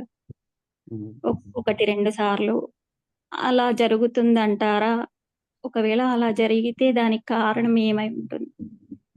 అంటే ఎప్పుడైతే టోటల్ సీయింగ్ లేదో, మీరు అటెన్షన్ అనే పదం విన్నారు కదమ్మా? విన్నాను సార్. విన్నారు కదా? అక్కడ ఏంటి సంపూర్ణత ఉంది. అక్కడ ఏంటి మనసు, హృదయము, బ్రెయిన్ సెల్స్, తర్వాత అన్ని రక్తనాళాలు, శరీరము, మనసు, హృదయం అన్నిటితో కలిపి సంపూర్ణంగా చూడటం అనమాట, ద హోల్ సీన్. ఎప్పుడైతే అంత సంపూర్ణంగా చూసామో ఏమవుతుందంటే ఉన్నది రాలిపోతుంది, అది కంటిన్యూ అవ్వడానికి వీల్లేదు. ఎందుకంటే ఆ సంపూర్ణతలో అసంపూర్ణమైనది లేదు అన్నమాట. అక్కడి నుంచి అక్కడ ఉండదు. సో అక్కడ అందుకనే ఈస్ నో పర్సన్ దేర్ అటెన్షన్లో. ఆ పర్సన్ లేడనమాట. ఇక్కడ పర్సన్తో మనం చూసామనుకోండి, అంటే నాలో ఏం జరుగుతుందని నేను చూడడానికి బయలుదేరాను, నేనే చూడడానికి బయలుదేరాను అంటే అక్కడ ఏమవుతుంది, అది అగ్రివేట్ అవుతుంది. కానీ అటెన్షన్ అనేది ఏంటి, నేనుతో చూడడం కాదు అది. కాబట్టి అక్కడ ఏమవుతుంది, అక్కడ ఆగుతుంది అన్నమాట. ఆలోచన కదలిక ఆగిపోతుంది అక్కడ. కాబట్టి అటెన్షన్ అక్కడ లేదన్నమాట. అందుకని అక్కడ అటెన్షన్ సంపూర్ణంగా లేదు కనుక అక్కడ నేను ఇంటర్ఫీర్ అయింది కనుక చూడటంలో అసంపూర్ణం ఉంది. అసంపూర్ణతలో చూడటం వల్ల అది ఎక్కువైంది అనమాట. There is no complete seeing there. అంటే పూర్తి అటెన్షన్ లేదు కాబట్టి అలా జరిగిందంటారు. పూర్తిగా సంపూర్ణతతో దర్శనం లేనప్పుడు ఏమవుతుందంటే అక్కడ ఏం జరుగుతుంది అనేది, ఎక్కడి నుంచి చూస్తున్నాం అనేది ప్రధానం. అక్కడ అది సటిల్గా ఒకసారి తెలియదు, నేను నుంచే చూస్తున్నామనే ఒకసారి జరగచ్చు. ఎందుకంటే ఆ జరగడంలో అదే కదా అని ఎలా గుర్తిస్తామంటే అక్కడ ఒక్కొక్కసారి దాంట్లో మనము ఇంట్రోస్పెక్షన్ వస్తుంది. అంటే పప్పులు ఎంపిక కానీ, లేకపోతే ఏం చేస్తున్నాను నేను ఇప్పుడు అంటూ ఆ నేను గురించి విమర్శనాత్మకంగా చూడడానికి ప్రయత్నం కానీ, ఏదో ఒకటి లోపల అంతర్లీనంగా ఉంటుంది. సో అంతర్లీనంగా ఉన్నదాన్ని మనసు గుర్తించక ఏం చేస్తుందంటే నేను చూస్తున్నాను అనుకుంటుంది. కానీ నువ్వు చూడటం కాదు, అక్కడ కేవలం చూడటం జరగాలి. నువ్వు చూస్తే అది చూడటం కాదు.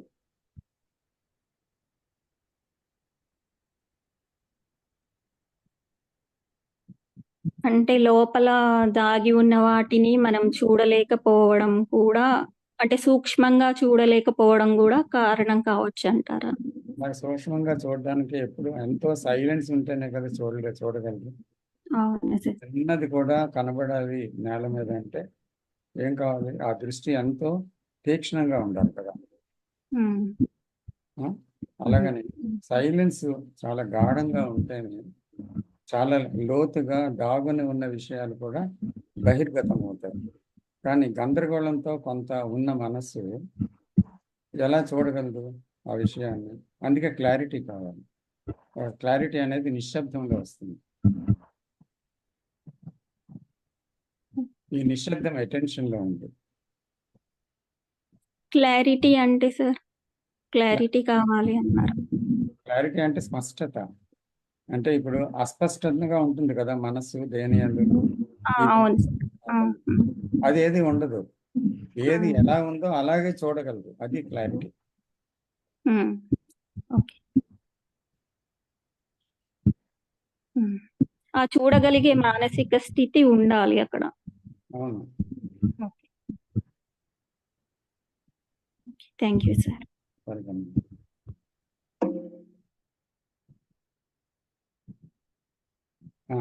రావు గారు చెప్తారు. అందరికీ నమస్కారం అండి. ఇవాళ టాపిక్ గురించి చాలా చక్కగా చెప్పారు. వాట్ ఈజ్ రైట్ యాక్షన్ అనేది అందరికీ ఎక్కడో చోట ధర్మబద్ధంగా వచ్చేటువంటి మంచి ప్రశ్న. ఎక్కడో నుంచి జిటి కృష్ణమూర్తి గారి వీడియోస్ చూశాను, మీ ప్రసంగం కూడా విన్నాను. అమ్మాయి అడిగిన ప్రశ్నలు కూడా మీరు చక్కగా సమాధానం చెప్పారు. మీరు అడిగినట్టుకి కొంచెం నా కోణం నుంచి కొంచెం ఆలోచించిన విషయాన్ని 5 నిమిషాలు మీతో పంచుకుంటాను sir, with your permission. Please sir. Thank you. So action అనే పదానికి తెలుగు అర్థం ఒకటి కర్మ అనేది. కర్మ అంటే దీనికి స్పందన కూడా వస్తుంది ఒక రకంగా చెప్పాలంటే చేసే వాటిలో. కర్మ అనేది ఏమిటి అనేది చాలా మందికి అర్థం కాకుండా ఉన్న విషయం. యాక్షన్ పాయింట్లో ఉత్తమమైనటువంటి పనిని నిర్దిష్ట సమయంలో విఘ్నతతో చేసే విధానాన్ని కర్మ అంటారు. ప్రతి ఒక్కటి కర్మ కాదు. అంటే చిన్న పని కానీ పెద్ద పని కానీ ఏదైనా సరే అట్లా ఉండాలని. అకర్మ అంటే కర్మ తెలిసి కూడా దాని జోలికి పోకుండా చేయకపోవటం, అంటే చేయదగ్గ డ్యూటీని విద్యుక్త ధర్మాన్ని చేయకపోవటం. నిష్కర్మ అంటే అసలు కర్మ గురించి ఆలోచించకుండా, దాని గురించి తెలుసుకోకుండా అజ్ఞానంలో ఉంటూ నిశ్చేజంలో ఉండటం అనేది నిష్కర్మలో ఉంటుంది లెక్క. ఇక మనకి పెద్దలు చెప్పినట్టుగా అనేక విషయాలు అనేక సందర్భాల్లో కూడా జిటి కృష్ణమూర్తి గారు చెప్పినటువంటి అనేక ప్రసంగాల్లో క్రోడీకరించి చెప్పుకుంటే కూడా సత్కర్మ అనేది సపరేట్గా ఇక్కడ లేదు. కానీ నీ అంతరాత్మని అంతర్మథనంతో అంతర్సాక్షిగా పరిశీలించినప్పుడు నీకు ఏది మంచిది అనుకుంటావో అది వెంటనే చేయదగినటువంటి పని అయితే దాన్ని సత్కర్మ అంటారు. ఈ సత్కర్మ చేసిన దాంట్లో నాకు కానీ కుటుంబానికి కానీ ఇతరులకు కానీ సమాజానికి కానీ హితంగానే ఉండాలి, ప్రయోజనకరంగా. కానీ దోషంగా ఉండకూడదు, విద్వేషంగా ఉండకూడదు. అలా ఉంటే తెలిసి కానీ తెలియక కానీ అన్యాపదేశంగా కానీ లేకపోతే స్వార్థంగా కానీ ఏదైనా ఉంటే అది దుష్కర్మ కింద మారే అవకాశం ఉంది. డాక్టర్ రామకృష్ణ గారు చెప్పినట్టుగా ఏదైనా కర్మ ఒక పని చేయాలి, నీకు నువ్వు ఆలోచించాలి, ఆలోచించుకోవాలి, ఓకే, ఆత్మావలోకనం చేసుకోవాలి అంటే ఫస్ట్ శాంతి అవసరం, ప్రశాంతత అవసరం. ఈ ప్రశాంతత కూడా ఇందాక అమ్మాయి అడిగిన ప్రశ్న తగినట్టుగాను సంక్లిష్టత సంఘర్షణ అనేది మనసులో లేకుండా స్పష్టతని తెలుసుకోవడం అవసరం. సీక్వెన్స్, ఆలోచనల సీక్వెన్స్ ఎట్లా ఉంది, నేను ఎట్లా అనేది. ఇదంతా చాలా గడ్డు విద్యగాను ఆల్జబ్రాగాను ఉన్నట్టుంటది. చెప్పటానికి చెప్పుకోవటానికి చాలా బాగుంటుంది ప్రవచనాల మాదిరిగా. వినేటప్పుడు చాలా హాయిగా ఉంటుంది, కానీ ఇంప్లిమెంట్ చేసేటప్పుడు మాకు అంతగా కుదరట్లేదు అనే అభిప్రాయం జనసామాన్యంలో చాలా ఎక్కువ ఉంది. దానికి మనం ప్రకృతిని గురించి ఆలోచిస్తే కూడా ఒకటి, ప్రకృతి ధర్మబద్ధంగా తన పని తాను చూసుకుపోతుంది. ఏ కాలానికి ఆ కాలం, ఏ ఋతుకు ఆ ఋతువు, చెట్లు, చేపలు, కాయలు, సకల చరాచర జీవరాశులు అన్నీ కూడా సలక్షణంగానే చేసుకుపోతున్నాయి. అంటే వాటి బతుకు తెరువు కోసం, నీడ కోసం, లేకపోతే మనుగడ కోసం చేసేటువంటి ప్రతి పని కూడా కర్మ కిందే లెక్క. అది కర్మ చెప్పినందుకు రామకృష్ణ గారు చెప్పినట్టు ఏ మెహర్బాని కానీ, కీర్తిని కానీ, పతాకాన్ని కానీ ఆశించట్లేదు. తను చేసుకుపోతుంది ఇతరులను నష్టపరచకుండానే. ఒకటి. ఇంకోటి, దేహం కూడా ఏం చేస్తుందనే చూస్తాం. ప్రకృతిలో ఇంకొక విషయం ఉంటుంది, వైపరీత్యం వచ్చినప్పుడు వికృతి అవుతుంది. ఆ వికృతి ద్వారా మనకి తెలియకుండానే ఏంటంటే వికృతి రూపం తాల్చినప్పుడు తుఫాను కానీ, బీభత్సం కానీ, భూకంపం కానీ వచ్చినప్పుడు ఈ ప్రకృతి మానవాళిని కానీ ప్రకృతిని కానీ కబళిస్తుంది. అక్కడక్కడ వచ్చేటువంటి దుఃఖాలు అటువంటివన్నీ ప్రకృతి సిద్ధంగా వచ్చాయి, మనం చేయలేనివి. అది ప్రకృతి యొక్క వికృతి కర్మ కింద మనం భావించుకుందాం ఆలోచిస్తే. ఈ వైపరీత్యాన్ని తీసేస్తే దేహం సంగతి ఆలోచిద్దాం. అంటే మనం ఇవన్నీ ఎందుకు చెప్తున్నామంటే, రైట్ యాక్షన్ అనేది మనకు వీలవుతుందా, రైట్ యాక్షన్ మనకి ఎట్లా వీలవుతుంది, ఎందుకు వీలవుతుంది, దీంతో నాకు ఏమిటంట, ఈ విధానం ఏంటనే చాలా మంది సస్పెన్స్ లో, గందరగోళంలో, డైలమాలో ఉంటారు కనుక మనం కాస్త విశ్లేషణగా చెప్పుకోవాల్సి వస్తుంది. ఇప్పుడు దేహం ఉంది. దేహం మనసు ఎప్పుడైనా రకరకాల ఆలోచనలు, దురాలోచనలు వచ్చినప్పుడు ఆశలు, ఆకాంక్షలు, దురాపేక్షలు అన్ని అంటకట్టుకొని నెగిటివ్ గా మారే అవకాశం ఉంది. కానీ దేహం మాత్రం ఎలాంటి ఆహారాన్ని తీసుకున్నప్పటికీ కూడా దాన్ని చక్కగా జీర్ణింపజేసి సలక్షణంగా విసర్జింపజేసేటట్టుగా చేస్తుంది, రక్త మాంసాల్లో కలుపుతుంది. అంటే ఎలాంటి ఆహారం తీసుకున్నా వీలైనంత వరకు వికృతం కాకుండా ఉండటానికి దేహ రక్షణ వ్యవస్థ అనేది 11 వ్యవస్థలు మనకు పనిచేస్తాయి. ఈ వ్యవస్థలన్నీ కూడా సలక్షణంగా ఒకదానికొకటి అనుబంధంగా, అనుసంధానంగా పనిచేస్తాయి. మనం అనుకున్నట్టుగా ఆలోచనలో క్రమం ఉండాలి, ఆలోచనలో తీవ్రత తగ్గాలి, ఆలోచనలో ప్రశాంతత ఉండాలి, ఒక క్లారిటీ మనకు రావాలి అనుకున్నప్పుడు ఇటువంటి క్లారిటీ మనతో ప్రమేయం లేకుండా మన దేహం చేస్తుంది. అంటే మనల్ని ఎప్పుడు చూస్తే అప్పుడు మనల్ని గందరగోళపరిచేటువంటి మైండ్ కంటే కూడా మన దేహము ఈ విషయంలో ఉత్తమమైనది, అంటే సత్కర్మే చేస్తుంది అనమాట అని అర్థం. ఇంకోటి ఏంటంటే ఈ ప్రకారంగా చూసుకున్నప్పుడు మరి మనల్ని మనం ఎట్లా తెలుసుకోవాలి అనుకున్నప్పుడు ఈ సంక్లిష్టత, సంఘర్షణ, సంక్షోభం ఇలాంటి పరిస్థితులు ఉన్నప్పుడు జిడ్డు కృష్ణమూర్తి గారు చెప్పిన విషయం ఒక్కటే ఉంది. నువ్వు నీ జీవితాన్ని, నీ టైంని కూడా సీరియస్ గా భావించు, సిన్సియర్ గా భావించు. అంటే ఎప్పుడూ ఏదో ఏమంటారు దాన్ని, సైనికుడు మాదిరిగా సీరియస్ గా ఉండమని, కవర్ చేయమని కాదు అర్థం.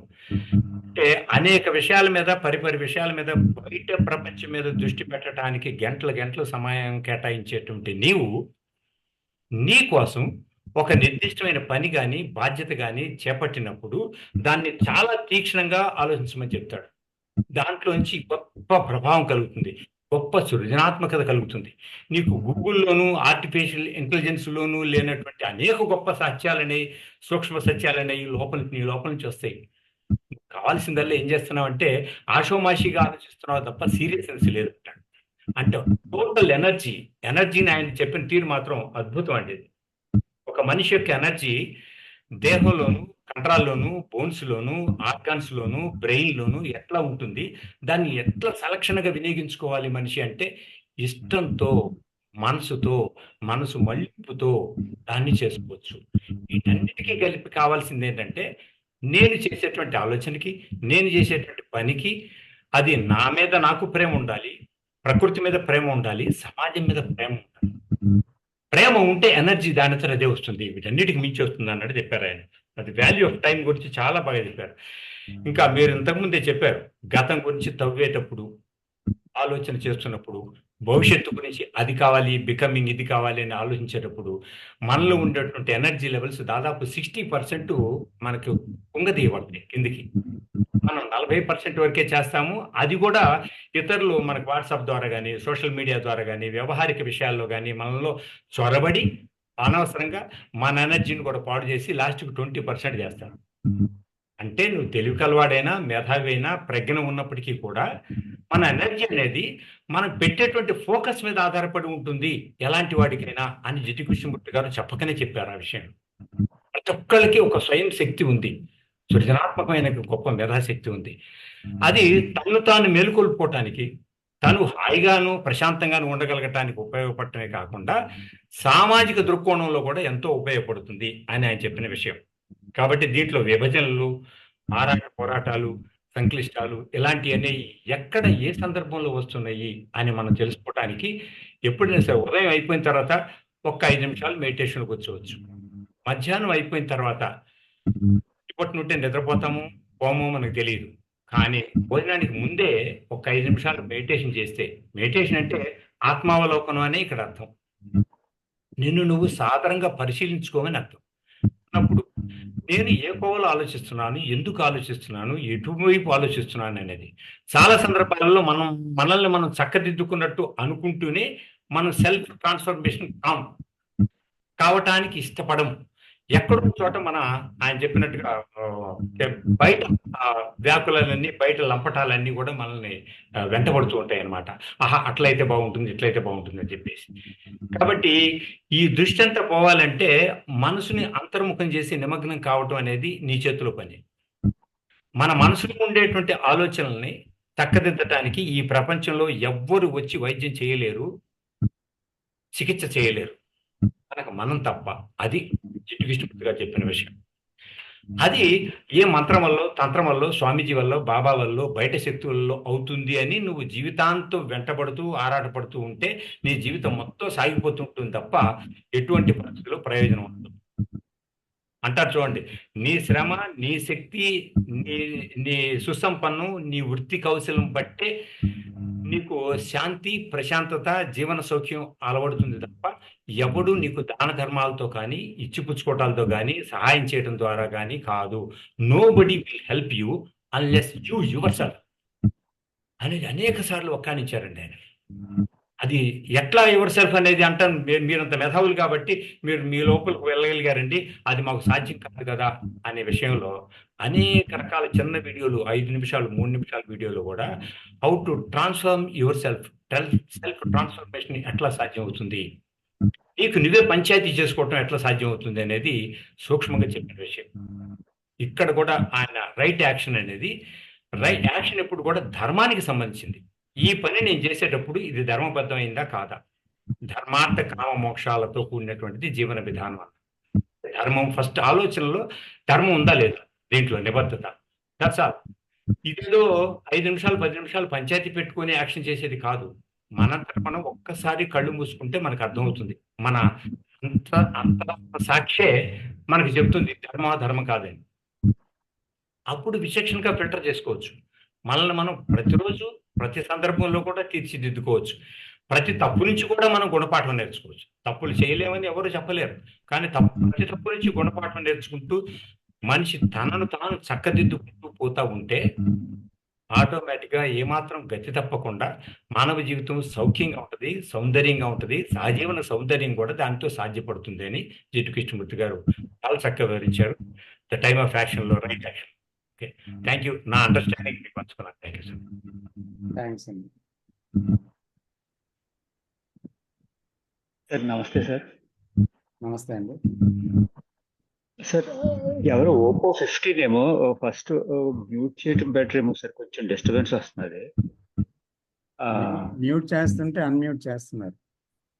ఓకే ఓకే, ఇప్పుడు ఆగింది సార్, డిస్టర్బెన్స్ ఆగింది. ఓకే సార్ చిన్న రిక్వెస్ట్, అది మీరు ఇప్పుడు చెప్పినప్పుడు సంపూర్ణ దర్శనం అంటే బ్రెయిన్, తర్వాత రక్తనాళాలు, శరీరము అన్ని కలిపి సంపూర్ణ దర్శనం చేయటం గురించి కొంచెం మరొకసారి వివరిస్తారా సార్ ప్లీజ్? సరే. అంటే సాధారణంగా ఒక ఇంద్రియంతో ఫోకస్ చేయటం అనేది మన జీవితంలో మనకు తెలిసింది. అంటే ఆ ఇంద్రియంతో చేసే పని చూస్తుంది, నోరు రుచి చూస్తుంది, లేదా చెవి వింటుంది, అలాగని. అందువల్ల ఏమవుతుందంటే ఇది సంపూర్ణ దర్శనం కాదు. అయితే 3-4 ఇంద్రియాలు, 2-3 ఇంద్రియాలు కలిసి ఫోకస్ అయితే ఒక దాని మీద. అలాగే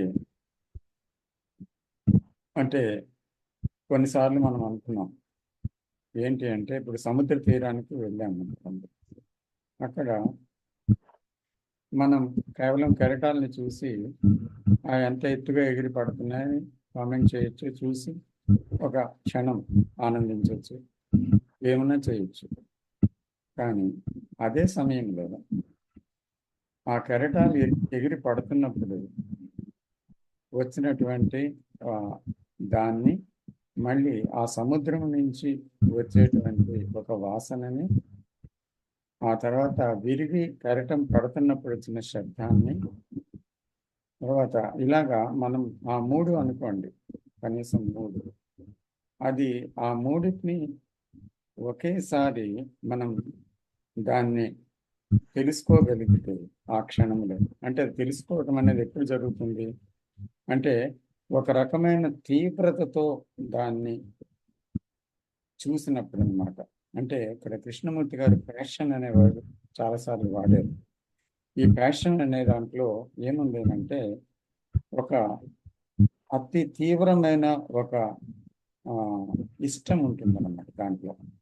సో ఆ తీవ్రత ఎప్పుడైతే కలిగిందో చూద్దామనే ప్రయత్నం కాదు అది. ఈ ఇంద్రియం ఆ ఇంద్రియం ఈ ఇంద్రియం జోడించి చూద్దామనే ప్రయత్నం కాదు. కానీ ఏ విషయాన్నైనా అంత తీవ్రంగా చూసినప్పుడు మనం ఎప్పుడూ అంత తీవ్రంగా చూడము. ఏదో మాట్లాడుకుంటూ తింటాము, లేకపోతే కేవలం రుచిలోనే ఉంటాము, తింటూ ఏదో ఆలోచిస్తాము, లేకపోతే ఏదో చూస్తాము, చూసి దాంట్లో క్షణం నిమగ్నం అవుతాము.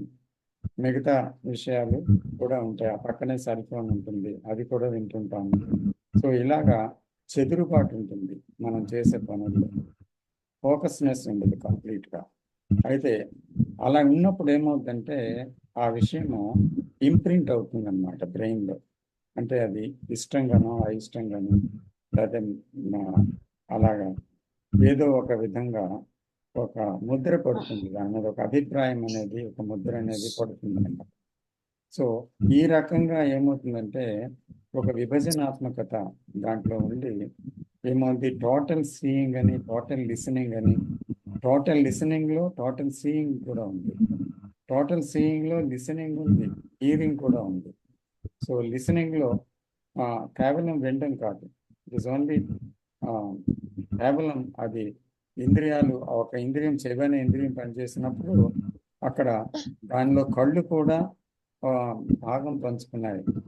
అలాగే అక్కడ ఇంకొక ఇంద్రియం కూడా, అంటే అక్కడ కేవలం వినడం అనే చెవులే కాదు, కళ్ళు చూస్తున్నాయి, చెవులు వింటున్నాయి. అలాగే శరీరంలో ఒక గగురుపాటు కలుగుతుంది, ఇంద్రియంలో ఒక స్పర్శ, ఆ సంభాషణలో ఒకలాంటి ఒక ఇది కలిగింది. అలాగా ప్రతి ఇంద్రియము 2-3 ఇంద్రియాలు ఒక దాంట్లో ఒకేసారి పనిచేయడం జరుగుతుంది అన్నమాట. అంటే తీవ్రమైన ఒక ఫోకస్నెస్ ఉన్నప్పుడు. సో అలాంటిది జరిగినప్పుడు ఏమవుతుంది, అంతా కలిపి సంపూర్ణంగా చూడటం అనేది అక్కడ సంభవిస్తుంది.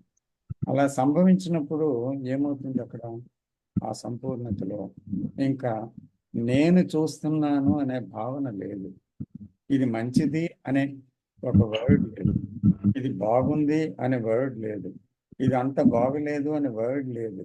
అంటే మాట లేకుండా, గుర్తింపు లేకుండా కంప్లీట్గా చూడటం అనేది జరిగిందన్నమాట. అది టోటల్ అటెన్షన్ అన్నమాట. అంటే అక్కడ అటెండ్ అయ్యేవాడు ఎవడు లేడు ఒక విషయాన్ని, కానీ ఇక్కడ అటెన్షన్ మాత్రమే ఉంది. ఆ ఒకడు అనేవాడు లేడు. ఆ ఒకడు అనేవాడు ఒక ఇంద్రియం పనిచేసినప్పుడు రావచ్చు, కానీ ఇన్ని ఇంద్రియాలు, మనస్సు, అన్ని వృత్తి, శరీరం అంతా ఒకేసారి యావత్తు పనిచేసినప్పుడు, పూర్తిగా దాంతో మమేకమై చూస్తున్నప్పుడు ఏమవుతుందంటే ఆ దర్శనంలో, ఆ పర్సెప్షన్లో that is a real seeing అన్నమాట, టోటల్ సీయింగ్. సో సంపూర్ణ దర్శనం. ఆ సంపూర్ణతలో ఏముంది అని అంటే ఆ ఉన్నది దాని తాలూకా విషయం అది మాత్రమే ఉంది. అక్కడ నేను అనేది లేదు, పూర్తిగా లేదు అంతే. సో అలాంటి ఒక దర్శనం గురించి ఇందాక మనం మాట్లాడుతున్నాం. Okay sir, thank you sir. Welcome sir. నమస్తే ఆ సార్. ఓపో 15 సార్ మ్యూట్ చేయాలి సార్. Oppo 15 please. ఎన్నిసార్లు మ్యూట్ చేసినా అన్మ్యూట్ చేస్తున్నారు. ఎవరండి అతను? ఎవరు వారు? తెలుసుకోవచ్చా? You should not unmute because it is a recorded knowledge. Please don't unmute. నమస్తే సార్. నమస్తే కృష్ణమూర్తి గారు. సార్ నమస్తే సార్. మొట్టమొదటిలో మీరు చెక్కినది ఒక పెద్ద నైపుణ్యం సార్. ఏమండి? మీరు మొట్టమొదలు మీరు మాకు చెక్కిండేది నైపుణ్యం సార్. ఏంటో సరిగ్గా నాకు అర్థం కావటం లేదు. అంటే మొట్టమొదటి మీరు చెక్కినది మాకి నైపుణ్యం సార్. నైపుణ్యం అంటే అవును సార్, మీరు చెక్కిండేది కృష్ణమూర్తి సార్ ఇచ్చిండే గిఫ్ట్ సార్. మీరు కృష్ణమూర్తి సార్ ఇచ్చిండే గిఫ్ట్ మీరు మాకి. నేను ఎవరనేది ముఖ్యం కాదు, నాకే ప్రాముఖ్యత లేదు. ఇక్కడ మానవ మనస్సు గురించి పరిశోధిస్తున్నాం అంతే. నేను చెప్పేవాడిని మీరు వినేవారు కాదు. అలాంటి డివిజన్ వద్దండి. ఎందుకంటే విన్నవించుకుంటున్నాను. కేవలం ఉన్న విషయంలో సత్యాన్ని చూడండి, అంతేగాని అక్కడ ఎవరు మాట్లాడుతున్నారు, ఏం చెప్తున్నారు అనేది ప్రధానం కాదు. అందులో ఆ విషయంలో ఎంత సత్యం ఉంది అనేది మనం గ్రహించి అలా జీవిస్తే చాలు అంతే. అంటే సార్, నాలో ఉండే జీవుడు అలిసిపోయిందే సార్, కష్టం పడిపోయిందే సార్, బాధపడిపోయిందే సార్. అవునండి, అదే సార్. ఇప్పుడు నాకు ఒక ప్రాబ్లం సార్. గతంలో నడిచిండేది నాకు స్టోరేజ్ అయిపోయింది సార్. కొన్ని విషయాలు రైట్ చేసిండేది స్టోరేజ్ కాదే. గతంలో నడిచిన విషయాలు కొన్ని స్టోరేజ్ అయింది సార్. వాటిని నేనేమో చేస్తాను, బాధపడతాను, వాటిని పంపించకే కాదు సార్. అంటే నేను నా వర్కర్స్ కూడా తప్పు చేసిండ్రు, నేను తప్పు చేసిండ్రు, నాకు ఐడియా లేకుండా తప్పు చేసిండ్రు. అదంతా నాకు తప్పైండేది నాలో స్టోరేజ్ అయిపోయింది. మంచి చేసిండేది స్టోరేజ్ కాదే. దాన్ని నేనేమో సాల్వ్ చేసి దాన్ని అంతా పంపేయాల్సి వస్తాను కాదు సార్. బాధపడుతూ ఉండదు సార్. దానికి ఏమన్నా అసలు స్టోరేజ్ చేసుకుంది కదా బ్రెయిన్. అవును సార్, ఇది స్టోరేజ్ చేసుకుంటుంది, అదే దాని ప్రాబ్లం. ఆ స్టోరేజ్ వల్లే నేను అనేది సృష్టించబడింది. ఆ జ్ఞాపకాలే నేను అన్నమాట. అసలు నిజంగా ఆ స్టోరేజే లేకపోతే మీరు లేరు, నేను లేను, ఆ నేను అనేదే లేదు. కాబట్టి ఆ స్టోరేజ్ అనేది ఇప్పుడు ఎలాగ కరుగుతుంది అనేది, దాని ప్రభావం ఎలాగ పోతుంది అనేది అంశం అన్నమాట. అంతేగాని ఇలా జరిగిపోయింది కదా, ఏం చేయను నేను అని బాధ పెట్టుకోవడం వల్ల స్టోరేజ్ మరింత పెరుగుతుంది, ఘర్షణ పెరుగుతుంది. కాబట్టి అది పోయే మార్గం ఏంటి అని చూస్తే కృష్ణమూర్తి గారు క్లియర్గా చెప్పారు, సెల్ఫ్ నోయింగ్ అని. సో మనం దాన్ని ఏంటుందో లోపల ఆ కంటెంట్ని చూడాలి అంతే. మనం చేయగలిగేది ఏమీ లేదు దాన్ని. అది ఒక టేప్ రికార్డు కాదు అరెస్ట్ చేసేదానికి లేకుండా, దీన్ని దర్శనం చేయాలి, ఉన్నదాన్ని చూడాలి. అప్పుడు అది పోయే అవకాశం ఉందన్నమాట. అంటే దాని ప్రభావం చూపించకుండా ఉంటుంది. జ్ఞాపకాలు అనేవి పూర్తిగా ఎరేస్ అవ్వవు, కానీ దాని ప్రభావం పోతుందన్నమాట నిత్య జీవితంలో. కాబట్టి దాని గురించి, గతం గురించి చింతించటం అనేదే ఒక దుఃఖానికి మరొక కారణం, అపరాధ భావానికి ఇంకొక కారణం. కాబట్టి ఆ గతం వదిలేయండి, అవసరం లేదు. ఇప్పుడు ఏం జరుగుతుంది అది మాత్రమే చూడండి, భవిష్యత్తు వద్దు. గత భవిష్యత్తు కాలాలే నేనుతో ప్రయాణం చేస్తూ ఉంటాయి. కాబట్టి ఆ కాలమే నేను.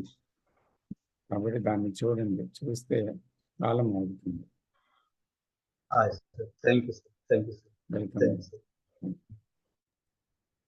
నరేంద్ర గారు హ్యాండ్ రైజ్ చేసి. నమస్తే సార్. నమస్తే నరేంద్ర గారు. సార్ ఒక క్వశ్చన్ సార్, జనరల్గా చెప్పండి సార్. అంటే ఇది ఇంతకుముందు రావు గారికి వచ్చే కర్మ గురించి మాట్లాడారు, దాని గురించి క్వశ్చన్. సో నా అండర్స్టాండింగ్ చెప్తాను, బట్ మీరు కంప్లీట్ అండర్స్టాండింగ్ చెప్పండి సార్. క్వశ్చన్ ఏంటంటే, నేను ఒక ఫ్రెండ్కి హెల్ప్ చేశాను సార్, ఓకేనా. నా ఫ్రెండ్ ఏదో something college fee something help చేస్తున్నాను, ఓకేనా. అవునండి. హెల్ప్ చేశాను. హెల్ప్ చేసిన తర్వాత బ్రెయిన్ ఆబ్వియస్గా నేను ప్రాబ్లంలో ఉన్నప్పుడు అది గ్రాటిట్యూడ్ అయినా కోరుకోవచ్చు, లేకపోతే అలాంటి నా దగ్గర మంచి రెస్పాన్స్, నా ఫ్రెండ్ నా దగ్గర మంచి రెస్పాన్స్ ఉండాలి, ఐ మీన్ నాతో రిలేషన్షిప్ గుడ్గా ఉండాలని ఆలోచిస్తుంది. బట్ ఏంటంటే కొన్ని రోజుల తర్వాత ఏమవుతుందంటే ఆ రిలేషనే బ్రేక్ అయిపోతుంది. నువ్వు అప్పుడు సాయం చేసావు, అది ఆపోజిట్ వ్యక్తి మర్చిపోయి ఉంటాడు సార్, ఓకేనా. బట్ నేనేమనుకుంటా అంటే యాజ్ ఎ కర్మ, నాకు నేను మంచి చేశాను కదా, నాకు 2 times బ్యాక్ వస్తుంది కదా అని, యాజ్ మనకు ఒక కర్మ సిద్ధాంతం ఉంది కదా, అట్లాంటి దాంట్లోకి వెళ్తున్నప్పుడు నాకు ఒక అండర్స్టాండింగ్ వచ్చింది. అంటే నేను చేసినప్పుడు లో నుంచి చేశాను, సెల్ఫ్ సెంట్రిక్ నా ఫ్రెండ్ అని ఏదో ఒక ఉద్దేశంతో చేశాను కాబట్టి రిజల్ట్ రాలేదా, ఓకేనా. ఆ ఉద్దేశం ఉంది, లో నుంచి వచ్చింది అనమాట. నా ఫ్రెండ్ అతనికి హెల్ప్ చేస్తే అతని ఫ్యూచర్ బాగుంటుందని అనుకొని, అది నా ఫ్రెండ్ కదా అనే ఉద్దేశంతో చేస్తున్నాను కాబట్టి సెల్ఫ్ సెంట్రిక్ డిసిషన్ కాబట్టి హెల్ప్ చేసినా నాకు ఆ రిజల్ట్ రాలేదు అని అండర్స్టాండింగ్ చేసుకోవాలా, లేకపోతే సెల్ఫ్ లేనప్పుడు కృష్ణాజీ చెప్పినప్పుడు కృష్ణాజీ చెప్తాడు, సెంటర్ లేనప్పుడు సెల్ఫ్ లేనప్పుడు, నీకు దగ్గర సెంటర్ లేనప్పుడు సెల్ఫ్ ఉండదు, సెల్ఫ్ లేనప్పుడు what ever it comes that is intelligence అని చెప్తారు. ఆ ఇంటెలిజెన్స్ లో హెల్ప్ చేస్తుంది, హెల్ప్ చేయకపోవచ్చు. అక్కడ మీ నీ ఫ్రెండ్ అని ఉండదు, నీ ఫ్రెండ్ కాదని ఉండదు అని నాకు ఒక అండర్స్టాండింగ్ వచ్చింది సార్. అది ఎంతవరకు, అది కొద్దిగా డీపర్ గా చెప్తారా సార్ దాని అండర్స్టాండింగ్, నాది కరెక్టా కాదా అని అట్లా. అంటే సింపుల్ గా ఒక మాటలో చెప్పగలరా? లేదు సార్, ఇప్పుడు నేను ఒకరికి హెల్ప్ చేశాను సార్, ఓకే. ఆ రిలేషన్షిప్ బ్యాడ్ అయింది అనమాట కొన్ని రోజుల తర్వాత. అప్పుడు ఆ టైం బీయింగ్ బానే ఉంది, ఓకే. అది అక్కడ నేను హెల్ప్ చేసిన వ్యక్తి ఏమి, ఆయన అప్పుడు బానే ఉంది సార్. కొన్ని రోజుల తర్వాత, ఒక 6 months తర్వాత దాన్ని రిలేషన్షిప్ బ్రేక్ అయింది. మళ్ళీ నా దగ్గరకు వచ్చాడు, సహాయం అడిగాడు, నేను అది చేయలేకపోయాను, నాకుండే ఫైనాన్షియల్ పరంగా నేను చేయలేకపోయాను. అలాగా స్లోగా రిలేషన్షిప్ బ్రేక్ అయింది. అతను ఏదో పాత విషయాలన్నీ నాకు వాళ్ళు బాగా చేశారు నీకన్నా అంటే అట్లాంటి ఒక కాన్సెప్ట్ తీసుకొని వచ్చారనమాట. నువ్వేం చేసావు, నువ్వు చేసినా కూడా ఏం చేసావు అనే ఒక ఫస్ట్ ఉన్న కృతజ్ఞత, 1 month 2 months ఉన్న కృతజ్ఞత 6 month లేదనమాట, కంప్లీట్ గా డౌన్. అప్పుడు నేను దాని గురించి ఆలోచించినప్పుడు నాకు కృష్ణాజీ టీచింగ్ ఏం తట్టిందంటే, అవును కరెక్ట్, నేను నా ఫ్రెండ్ అని ఒక లో నుంచి చేసున్నాను కదా, అందుకు అది 100% రిజల్ట్ బ్యాక్ రావాలనే రూల్ ఏం లేదు. కృష్ణాజీ చెప్పినట్టు సెల్ఫ్ లేనప్పుడే there is no centre, when there is no centre there is no self. That when self లేనప్పుడు ఇంటెలిజెన్స్ ఆటోమేటిక్ గా ఉంటుంది, ఇంటెలిజెన్స్ వస్తుంది, అది హెల్ప్ చేయాలంటే చేయొచ్చు, లేకపోతే లేదు. నేను అట్లాంటి స్థితిలోకి లేను కదా, నేను మామూలుగా హెల్ప్ చేశాను, అది రిఫ్లెక్ట్ కాలేదు అని అనుకున్నాను సార్. ఐ మీన్ అట్లా జరిగి ఉండొచ్చు అని, అంటే నా అండర్స్టాండింగ్ చెప్పాను సార్ అట్లా. అది దాన్ని మీరు కొద్దిగా క్లారిటీగా చెప్తారని, అది యూస్ఫుల్ అవుతుంది. రెగ్యులర్ గా మనకి జరుగుతూ ఉంటది ఫ్యామిలీస్ లోను, ఫ్రెండ్షిప్ లో ఇవన్నీ ఇట్లాంటివి సార్. అందుకు కొద్దిగా క్లారిటీ ఇవ్వండి సార్. అది నాకు ఇట్లాంటి క్వశ్చన్ నాకు ఫ్రెండ్స్ కూడా అడుగున్నారు, మేము డిస్కస్ చేసినప్పుడు స్పిరిచువల్ గా. నాకు ఇంకా దాని మీద ఎప్పుడైనా చెప్పడానికి కూడా నాకు అంత అండర్స్టాండింగ్ కావాలని, కృష్ణాజీ దానికి ఏమంటారు అని చూద్దాం. ఓకే ఏమంటే ఇక్కడ సెల్ఫ్ అనేది కారణంతో కూడుకున్నది. అది ఏదో ఆలోచించినా, ఏ చర్య చేసినా దాని వెనకాతల ఒక విశాలమైన కారణము, సంకుచితమైన కారణము, ఏదో ఒక కారణం ఉండి తీరాలి. అది నా ఫ్రెండ్, నా భార్య, నా కుటుంబం అంటూ చేయటం ఉంటుంది. ఇక్కడ నా అనేది ఉంది కాబట్టి అక్కడ ఒక విధంగా అది నాకు నేనే సాయం చేసుకుంటున్నాను. నా అంటే అర్థం ఏంటి? నాకు సంబంధించినది. నాకు సంబంధించిన వారు అంటే నాకు సంబంధించని వారు కూడా ఉన్నారు. అంటే మొత్తం అది ఒక కరుణ, ప్రేమ అనేది ఒక వ్యక్తికి చెందింది కాదు. లేదా అంటే ఒక సంకుచితమైన భావాలకి చెందింది కాదు. అది ఒక విశాలత, పరిధులు లేవు దాంట్లో. కానీ ఇది నేను అనే దానికి తెలియదన్నమాట. యాక్చువల్గా తెలిసే అవకాశం లేదు. కాబట్టి అది ఎప్పుడు ఏ కోణంలో చేస్తుందంటే, నా వాడు కదా, నా ఫ్యామిలీ కదా, లేకపోతే నా కులము కదా అంటూ వాడికి ఏదో సహాయం చేస్తుంది. అయితే ఆ సహాయాన్ని పొందినవాడు ఏ రకంగా రిలేషన్షిప్లో బాగున్నంత వరకు పర్వాలేదు. రిలేషన్షిప్లోని ఏవైనా పొరపచ్చాలు వచ్చాయనంటే అతని నుంచి మిస్అండర్స్టాండింగ్ కానీ, కృతజ్ఞత లేకపోవడం కానీ, లేకపోతే అలాంటివి జరిగినప్పుడు ఏమవుతాయంటే అప్పుడు మనకి బాధ కలుగుతుంది. అంటే సైలెంట్గా ఒక మంచి బాంధవ్యం, ఒక కృతజ్ఞత, తర్వాత ఒక ఏదో ఒకటి మనసు రహస్యంగా కోరుకుంది ఆ హెల్ప్లో. అక్కడ కోరిక లేకపోతే ఇక్కడ బాధ రాదు. కాబట్టి ప్రతి దాని వెనకాతల ఒక కారణం ఉంది. కారణం ఉన్నప్పుడు తప్పకుండా ఆ కారణం ఫుల్ఫిల్ కాకపోతే ఒక బాధ తప్పకుండా మనసుకు కలుగుతుందన్నమాట. కారణం లేని చర్య అంటే అక్కడ కారణం లేని చర్య మనసుకు తెలియదు, నేనుకు తెలియదు. మనసు అంటే నేనుకు తెలియదు. ఎందుకంటే అది ఎప్పుడు సెల్ఫ్ సెంటర్డ్ యాక్టివిటీతోటే ఉంటుంది. ఈ సెల్ఫ్ సెంటర్డ్ యాక్టివిటీలో కొన్ని సెల్ఫ్ అని తెలుస్తుంది, కొన్ని సెల్ఫ్ అని తెలియకుండానే సెల్ఫ్లోంచి పనిచేస్తుంది. కాబట్టి అది అజ్ఞాతంగా ఉంటుంది. కానీ అక్కడ రిపర్కషన్ వచ్చినప్పుడు దాని నుంచి భవిష్యత్తులో ఏదైనా ఊహించనిది జరగనప్పుడు అప్పుడు ఏమవుద్దంటే ఇది బయటపడుతుంది, రహస్యంగా ఉన్నది బయటపడుతుంది. అప్పుడు ఒక ఎందుకు బాధ కలిగింది, ఎందుకు రిలేషన్షిప్ బ్రేక్ అయిందని ఒక బాధ కలిగింది, ఎందుకు అతనికి అపనమ్మకం వచ్చిందని బాధ కలిగింది, ఎందుకు కృతజ్ఞత లేదనేటువంటి కొంచెమైనా లేదు అని ఎందుకు అనిపించింది అంటే ఇవన్నీ మనసు కోరుకుంటుంది కనుక లోపల బయటపడలేదు అది. కానీ అక్కడ ఏవైతే బహిరంగంగా అక్కడి నుంచి వచ్చే ఆపోజిట్ సైడ్ నుంచి వెంటనే అక్కడ రియాక్ట్ అయింది, లోపల ఏదో ఒక సంచలనం కలిగింది. సో కాబట్టి ప్రతి సెల్ఫ్ యాక్షన్లోని కూడా ఒక కారణం ఉంది. ఆ కారణమేమో ఎఫెక్ట్ అవుతుంది. ఎప్పుడైనా ఎఫెక్ట్ అయినప్పుడు బాంధవ్యాల్లో తేడా వస్తుంది. తేడా వచ్చినప్పుడు అక్కడ బాధ కలుగుతుంది. కాబట్టి ఈ సెల్ఫ్ నుంచి వచ్చిన యాక్షన్ అనేది కారణంతో కూడుకున్నది కనుక నిజంగా కారణం లేని చర్య ఏదైనా ఉందా అనేది కనుక్కోవలసింది. ఎందుకంటే అది సెల్ఫ్కి తెలియదు. కాబట్టి సెల్ఫ్ నోయింగ్లో, సెల్ఫ్ అండర్స్టాండింగ్లో మనకి లోతుగా సెల్ఫ్ గురించి అర్థమైనప్పుడు కేవలం ఆలోచన విధానం ఏంటి, ఆలోచన ప్రక్రియ ఏంటి, ఆలోచన యొక్క కదలిక ఏంటి, ఆలోచన యొక్క స్వరూప స్వభావాలు ఏంటి అనేది ప్రతి కదలికలోని మనకు అర్థమవుతాయి ఉంటాయి దాన్ని చూడటం వల్ల. అంటే పక్షపాతం లేకుండా, జోక్యం లేకుండా చూడటం వల్ల. నిజంగా అలా చూసినట్లయితే అప్పుడు అవగాహన అయితే అప్పుడు ఒక కారణము లేని చర్య ఉద్భవిస్తుంది అన్నమాట. ఆ చర్యలో కేవలం ప్రేమ ఉంటుంది అంతే. అంటే ఆ ప్రేమ ఎటువంటిది, ఏదీ ఆశించదు, భవిష్యత్తులో ఏదీ కోరుకోదు. అది తెగిపోని బాంధవ్యం, అది ముడిపడిపోని, అది కృతజ్ఞత రాని, కృతజ్ఞత లేకపోని. ఎందుకంటే ఆ బాంధవ్యాన్ని కోరుకున్నది ఎవరు, కృతజ్ఞతని కోరుకున్నది ఎవరు, నేను ఈ పని చేశాను వారికి అని గుర్తించినది ఎవరు, వాళ్ళెందుకు గుర్తించలేదు అని అడుగుతున్నది ఎవరు, అదంతా నేనే కదా. సో కాబట్టి ఆ నేను ఇన్ని రకాలుగా దాన్ని వ్యాఖ్యానిస్తూ ఆ రకంగా ఇప్పుడు కన్ఫ్యూజన్ వస్తుందన్నమాట. దానికి చర్య నిజంగా సెల్ఫ్లెస్సా విత్ సెల్ఫా చేసింది, ఏం జరిగింది ఇక్కడ. సో ఈ అన్వేషణలో మనకి క్లారిటీ వచ్చేస్తుంది ఆటోమేటిక్గా, క్వశ్చన్ చేసి దాన్ని చూసినప్పుడు అంతే.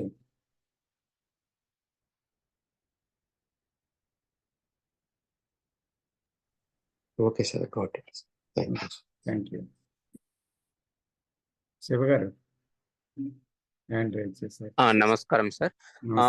ఇప్పుడు మీరు కొన్ని సందర్భాల్లో సెల్ఫ్ డ్రాప్ అవుతుంది అన్నారు కదా సార్, అది కరెక్టే సార్. కానీ అప్పుడు ఇంటెలిజెన్స్ పనిచేస్తుంది కదా సార్. అవును. అంటే మళ్ళీ అంటే అక్కడ సెల్ఫ్ డ్రాప్ అయినాక మళ్ళీ రావడము అనేది, అంటే అక్కడ డ్రాప్ అనేది ఆ కాంటెక్స్ట్ లో ఆ నిమిషము ఆ 2 నిమిషాలు డ్రాప్ అయిందని అర్థమా? అక్కడ స్లీప్ అది అక్కడ ఏంటి సార్? అక్కడ సెల్ఫ్ డ్రాప్ అయింది ఆ నిమిషం. కానీ నిజంగా సెల్ఫ్ డ్రాప్ అవ్వడం అంటే there must be total understanding of the self అనమాట. అంటే ఇప్పుడు చూడండి, ఒక యాక్షన్లో ఇక్కడ సెల్ఫ్ పనిచేస్తుందని నేను చూశాను అన్నమాట. సో అందుకని అది లిమిటెడ్ యాక్షన్ అవుతుంది, బాధపడుతున్నాను, ఇలా చేయకూడదు కదా అని చెప్పి ఇక్కడ సెల్ఫ్లో ఇక్కడ కారణం ఉంది అని గుర్తించి ఏం చేశాను, అక్కడ ఏదో చెయ్యాలి, అలా చేయటం మంచిది అనిపించి చేశాను. అయితే అక్కడ ఏమైందంటే అక్కడ కూడా ఒక ఆలోచన ఉంది, ఇది మంచిది ఇలా చేయటం, ఇది రైట్ యాక్షను, ఇది మంచిది అంటూ ఒక ఆలోచన ఉంది. అంటే సెల్ఫ్ అక్కడ పూర్తిగా పోలేదు, ఒక సెల్ఫ్ రైటియస్నెస్ ఉంది. అంటే నేను సెల్ఫ్ రైటియస్గా ప్రవర్తించాను అనేసి ఒకటి ఉందన్నమాట. సో అది పూర్తిగా సెల్ఫ్లెస్నెస్ కాదు. అంటే అక్కడ ఈ రెండిటికి మధ్య కన్ఫ్యూజన్ ఏర్పడుతుంది. Self righteousness is not selflessness. అందు గురించి బయటికి ఎలా కనిపిస్తుంది, రైటియస్నెస్ కనిపిస్తుంది అనమాట. అంటే అది రైట్ యాక్షన్ కింద మనకు కనిపిస్తుంది. బట్ సెల్ఫ్లెస్ యాక్షన్ అనేది ఏంటంటే తిరిగి దాని పర్యవసానాన్ని అది ఆలోచించదు, పర్యవసానం గురించి ఎదురు చూడదు, పర్యవసానం గురించి బాధపడదు, పర్యవసానం గురించి పొంగిపోదు. అప్పుడు సెల్ఫ్లెస్ యాక్షన్ అది. సో కానీ పర్యవసానమే లేదు, అది చేస్తుంది అంతే. Thank you sir. అయితే సెల్ఫ్ కంప్లీట్ గా డ్రాప్ కావడము అంటే ఆ సెంటర్ చూసినప్పుడే డ్రాప్ అవుతుంది కదా సార్ అంతే కంప్లీట్. కదండి, అంతే. అయితే అప్పుడు ఇండివిజువల్ గా చూడగలుగుతున్నాం సార్, కానీ సెంటర్ అనేది అసలు సెంటర్ దగ్గరకు వచ్చేసరికి ఏమీ లేదా సెంటర్ అనిపిస్తుంది సార్ అప్పుడప్పుడు. ఉమ్, ఉమ్, ఉమ్. అంటే అంటే ఆ సెంటర్ ని center- చూడలేకపోవాల్సి వస్తుంది. ఆ, అంటే ది హోల్ ఆఫ్ ఇట్ అంటారు కదా కృష్ణమూర్తి గారు. The whole content, the content is consciousness and consciousness is the content. నేను అనేది మొత్తం కంటెంట్. సో కంటెంట్లో ఏమున్నాయండి, అక్కడ కోపం ఉంది, భయం ఉంది, ద్వేషం ఉంది, అసూయ ఉంది, తర్వాత నేను, నా కోసం ఉంది, కారణం ఉంది, అన్నీ ఉన్నాయి. ఇది కంటెంట్ కదా, ఎట్సెట్రా ఎట్సెట్రా. అయితే ఈ కంటెంట్లో ఏదో ఒక దాన్ని తీసుకొని అక్కడ కోపం వచ్చింది అనుకొని ఈ కోపాన్ని నేను చూస్తాను, అర్థం చేసుకుంటాను అంటూ ఆ కోపాన్ని అర్థం చేసుకుని అర్థమైపోయింది అనుకుంది. ఆ తర్వాత నేను నా లోభత్వాన్ని చూస్తాను అని, లోభత్వం అర్థమైపోయింది, ఇదే కదా లోభత్వం అని. ఆ తర్వాత అసూయ అంటే ఏంటో చూద్దామని, ఇలాగా స్టెప్ బై స్టెప్ మనిషి చూడడం అంటే తను తాను మోసం చేసుకోవడం. ఎందుకంటే స్టెప్ బై స్టెప్ అనేది లేదు అక్కడ. ఎందుకంటే ఎవ్రీథింగ్ ఈజ్ రిలేటెడ్. ఇప్పుడు ఒక ద్వేషం ఉందనుకోండి, ద్వేషం ఉంటే ఏమైంది, అక్కడ అసూయ కూడా ఉంది, అక్కడ ఇంకేముంది, అక్కడ డివిజన్ ఉంది. ద్వేషం ఉన్నప్పుడు అక్కడ మళ్ళీ సంఘర్షణ ఉంది. అప్పుడు కోపం వచ్చింది ద్వేషంలో, అక్కడే మళ్ళీ ఆ కోపంలో ఏమవుతుందో అనే భయం వచ్చింది. ఈ అన్నిటి వల్ల దుఃఖం వస్తుంది జరిగిన ఘటనల వల్ల.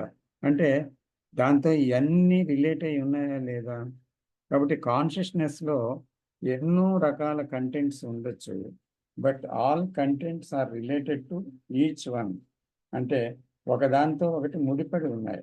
అంటే అప్పుడు ద్వేషాన్ని చూడటం అంటే ఈ కంటెంట్ అంతటితోటి ఆ ద్వేషాన్ని చూడటం అన్నమాట.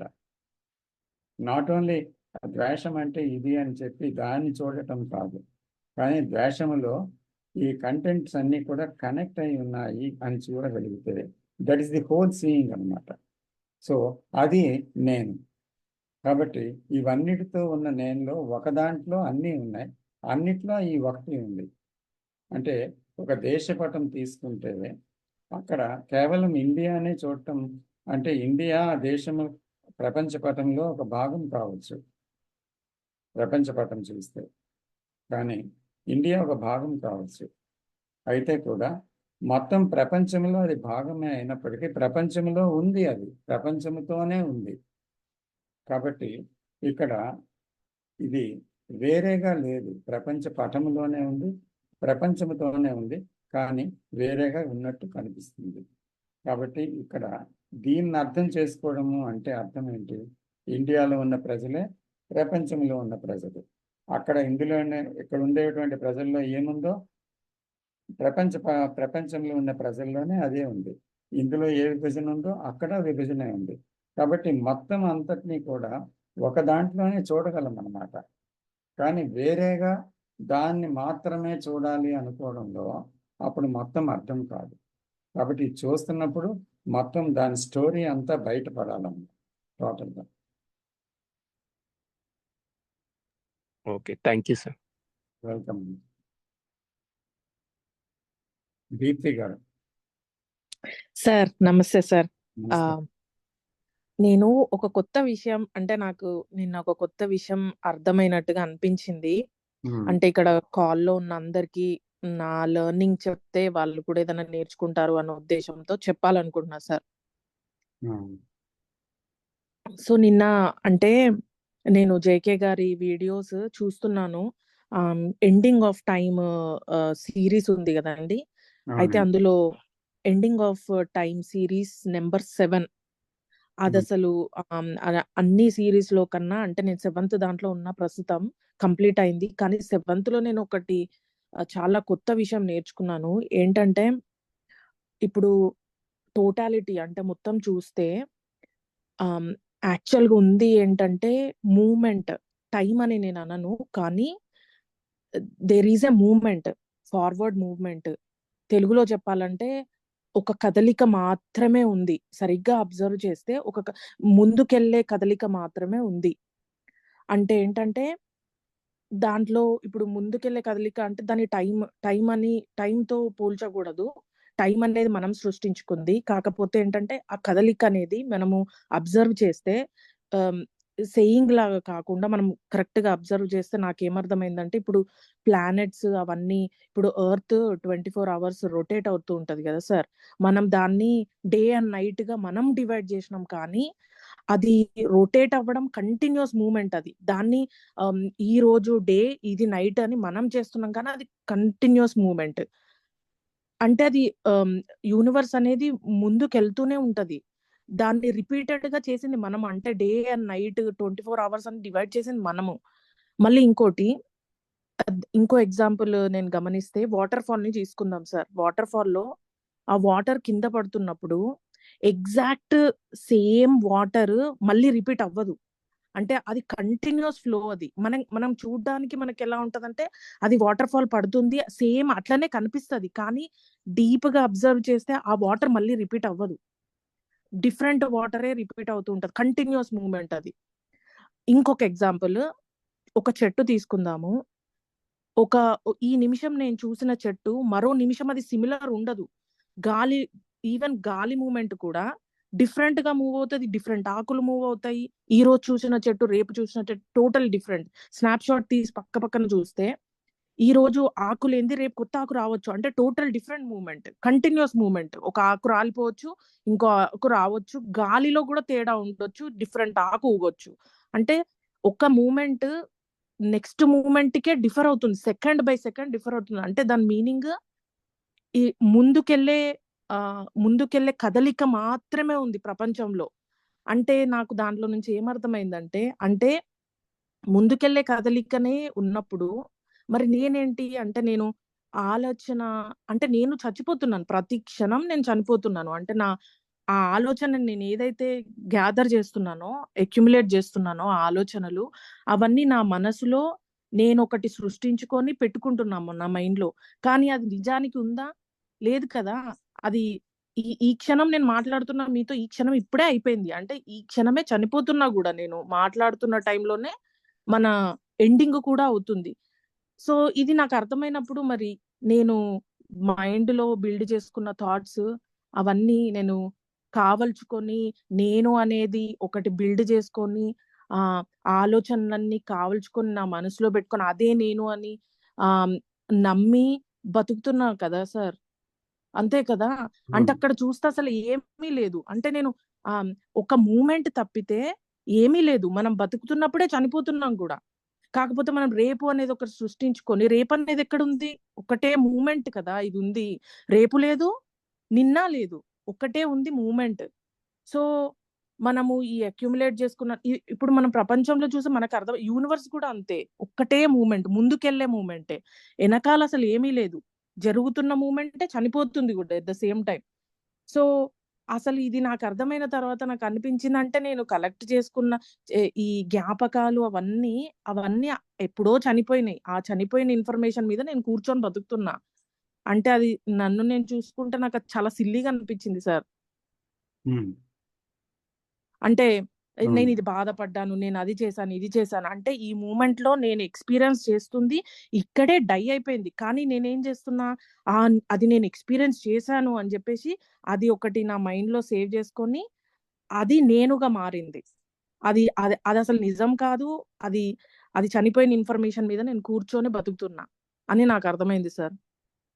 అంటే everything is false. Yes. Truth అనేది ఒక్కటే మూమెంట్ టైం అని కూడా చెప్పలేము. అది ఒక moment. Point to point, second to second, అంటే సెకండ్ తో కూడా కాదు. అది మళ్ళీ టైంతో డివిజన్ చేస్తున్నట్టు అవుతుంది. కానీ అది ఒకటే మూమెంట్, ఫార్వర్డ్ మూమెంట్. ప్రతి ఆ కదలికలో చనిపోవడం అంటూ ఉంటది. మనిషి అయినా కావచ్చు, చెట్టు అయినా కావచ్చు. ఈవెన్ ఆ వాటర్ ఫాల్ గురించి చెప్పాను కదా సార్. సముద్రం గమనించినా కూడా ఒకటేలాగా మళ్ళీ మళ్ళీ అది పుట్టదు. మనకలా కనిపిస్తది. ఆ అల అలా పుడుతుంది, మళ్ళీ అలొస్తది అని. కానీ అదే అల మళ్ళీ అలాగే రాదది. నాకది అర్థమైంది సార్. అవును, కరెక్ట్. అంటే దీన్ని ఇంకో విధంగా కూడా మనం చూడొచ్చని అనుకుంటున్నాం.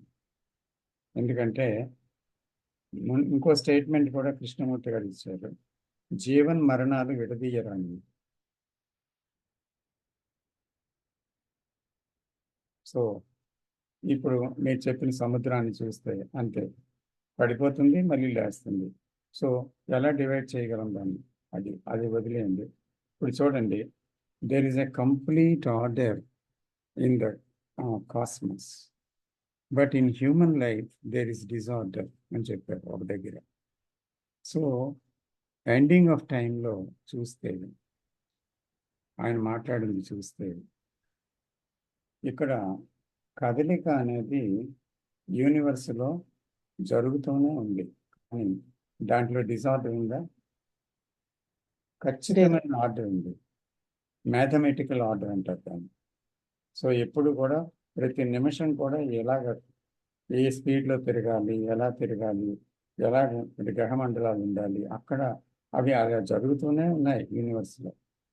కానీ మానవ జీవితంలో చూస్తే ఏం జరుగుతుంది అంటే, ఇక్కడ ఏ క్షణానికి ఆ క్షణమే మరణం జరిగింది. మీరు చెప్పినట్లు, మీరు చూసినట్లు, అలాగే పునరుజ్జీవనం కూడా జరుగుతుంది.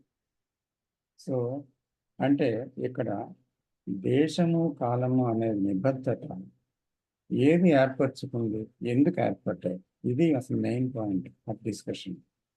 దేశ కాలాలు అనేవి నిజంగా లేవు. ఎందుకంటే గతము లేదు, భవిష్యత్తు లేదు. అవి ఎందుకు గతము భవిష్యత్తుగా ప్రస్తుతంలో ఏర్పడి ప్రయాణం చేస్తుంది, ఇది ప్రశ్న. అందుకే ఆ టైం ఏదైతే నేను అనేది సృష్టించుకుందో, గత భవిష్యత్ కాలాలనే psychological time, is there an ending for that అని అడుగుతున్నారు కృష్ణజీ. ఎండింగ్ ఆఫ్ టైం అంటే ఎండింగ్ ఆఫ్ మీ, అంటే నేను అనేది లేకుండా పోవడం.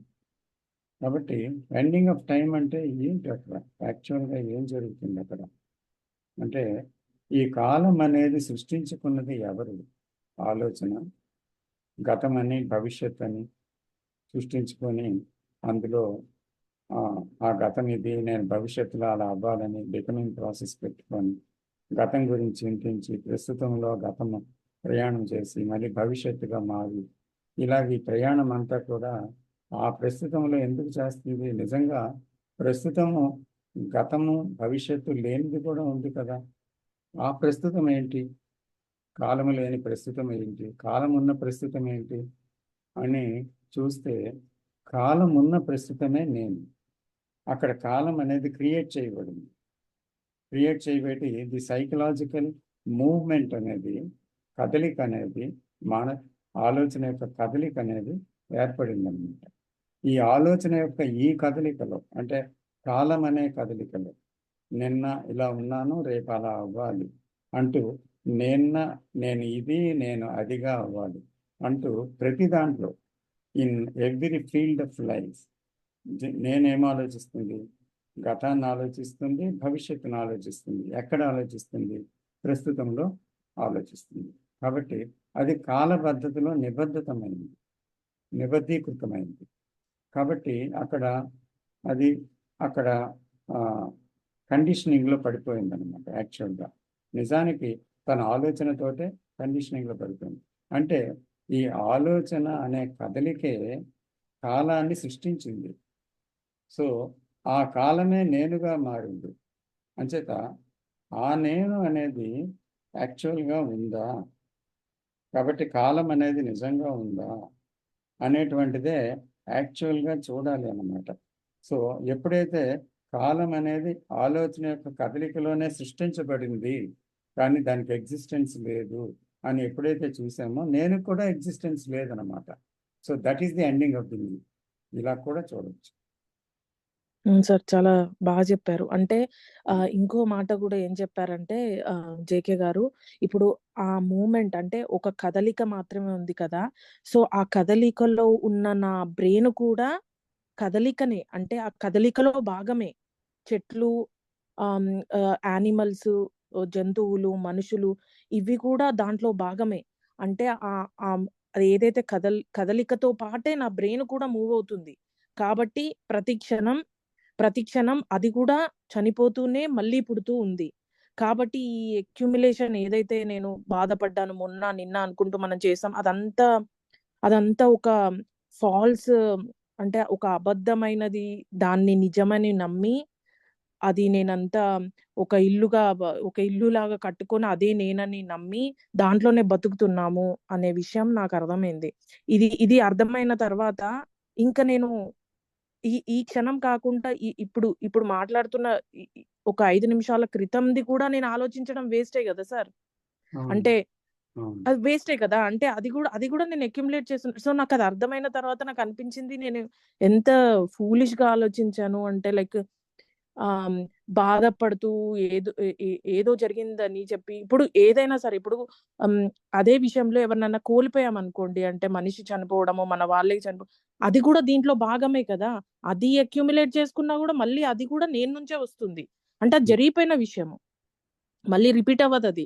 అది కూడా భాగమే. మనం చనిపోవడం కూడా ఈ కాలంలో భాగమే. దాన్ని కూడా చెడుగా చూడకూడదు. ఎందుకంటే అది ఒకటే మూమెంట్, ఒకటే కాలం, ముందుకెళ్తున్న కాలంలో మనమందరం భాగస్వాములమే. అంటే మనం పుట్టినాం కాబట్టి దాంట్లో ఒక భాగమే. కాబట్టి అది అలా సాగిపోతా ఉంటదన్నమాట.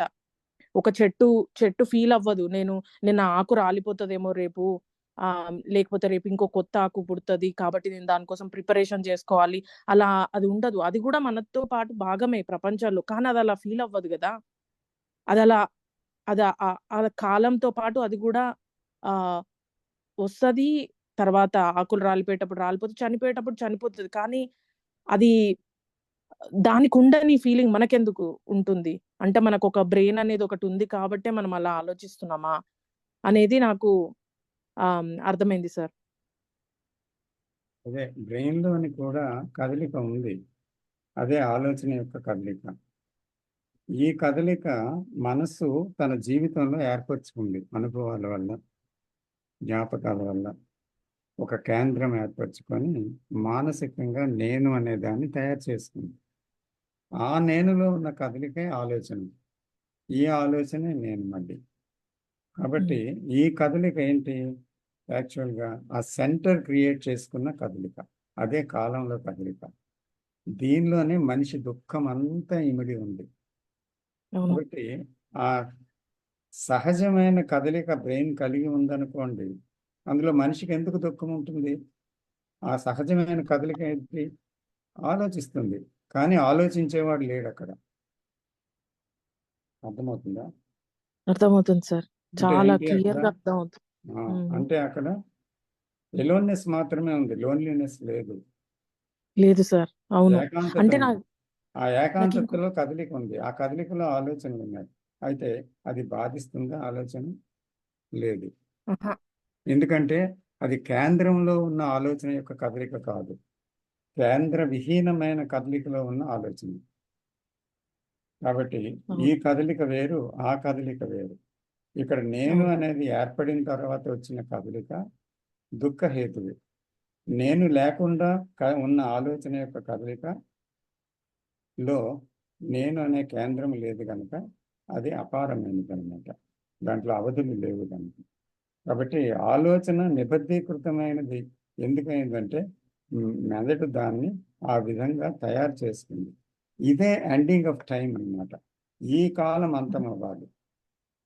తను సృష్టించుకున్న కాలం నిజం కాదని మైండ్ తెలియాలి. తెలిసి అది అంతమైతే ఆ నేను అంతమైపోతుంది. నేను అంతమైపోతే ఇంకా బాధలేం ఉండవు కదా సార్. మరి నాకేమనిపించిందంటే ఇంకేముంది? బాధలు వినిపిస్తుందా సార్? ఇంకేముంది బాధలు ఎందుకుంటే?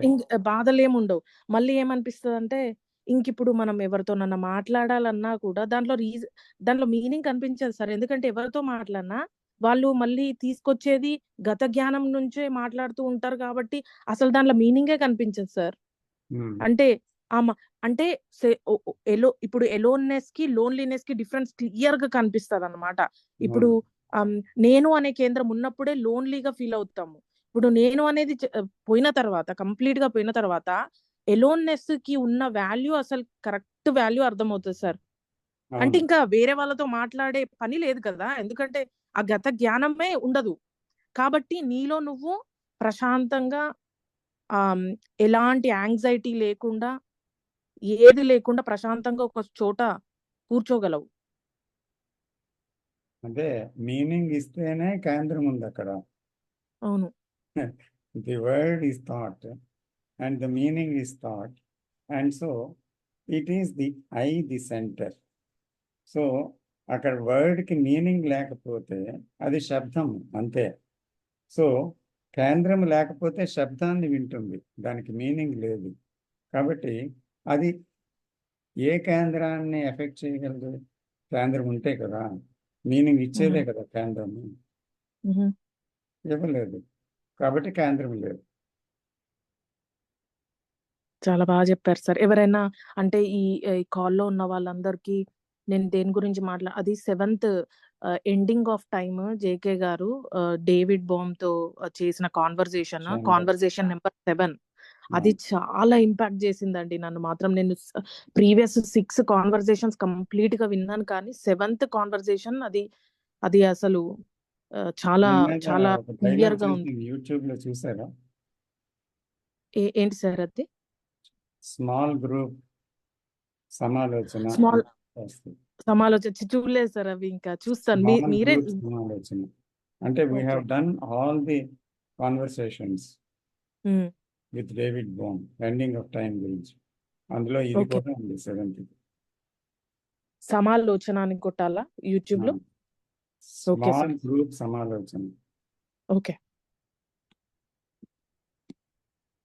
నాకు రోజుకి నాకు ఇదే ఇంపార్టెంట్ అనిపిస్తుంది సార్. అంటే రోజుకి నాకు ఇది తెలుసుకుంటున్న కొద్దీ నాకు ఇంకా ఏది ఇంపార్టెంట్ కాదు నా లైఫ్ లో. ఇదే నాకు ఇంపార్టెంట్ తెలుసుకోవడం. ఫస్ట్ నన్ను నేను తెలుసుకోవాలి అనేదే నాకు ఇంపార్టెంట్ గా మారింది.